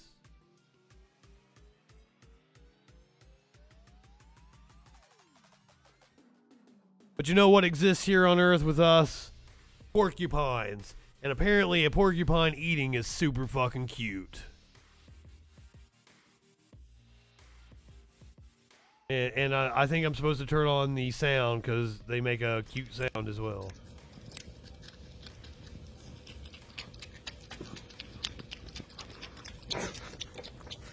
Boy, would it blow the lid off the major world religions.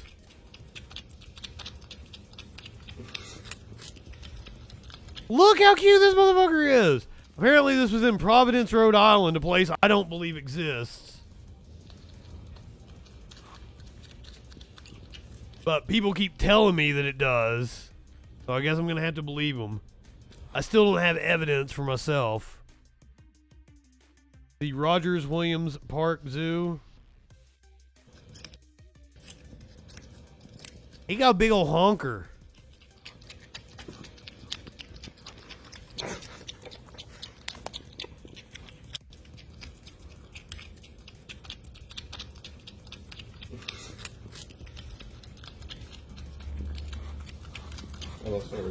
Seriously, little fucker is absolutely adorable.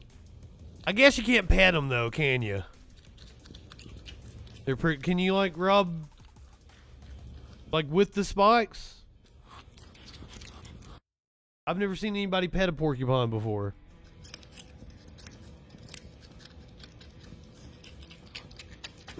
I would love to go to Providence. Let's go. Oh wow, that's his teeth. I thought that's whatever he was eating.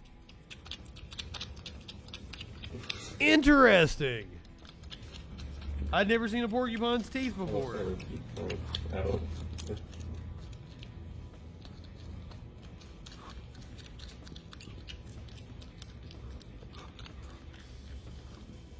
Alright, if you were watching on Twitch, you were heading over to see some Joe Rogan with Robert Malone, the supposed creator of the mRNA vaccine. That is what they are watching over on the Plex. And dump you in with Echo Plex and producer Dave. Go ahead, light one up, tip one back. It's alright to do a little... It's alright to do a little blow before you get the sack. What the fuck? I fucked up my own lines. I say it every night. I've been saying it since like fucking the old freak show in my college days. Go ahead, light one up, tip one back. It's alright to have a little fun before you hit the sack. I'm Justin Freakin. We'll see you tomorrow night on the Troll Patrol. Live.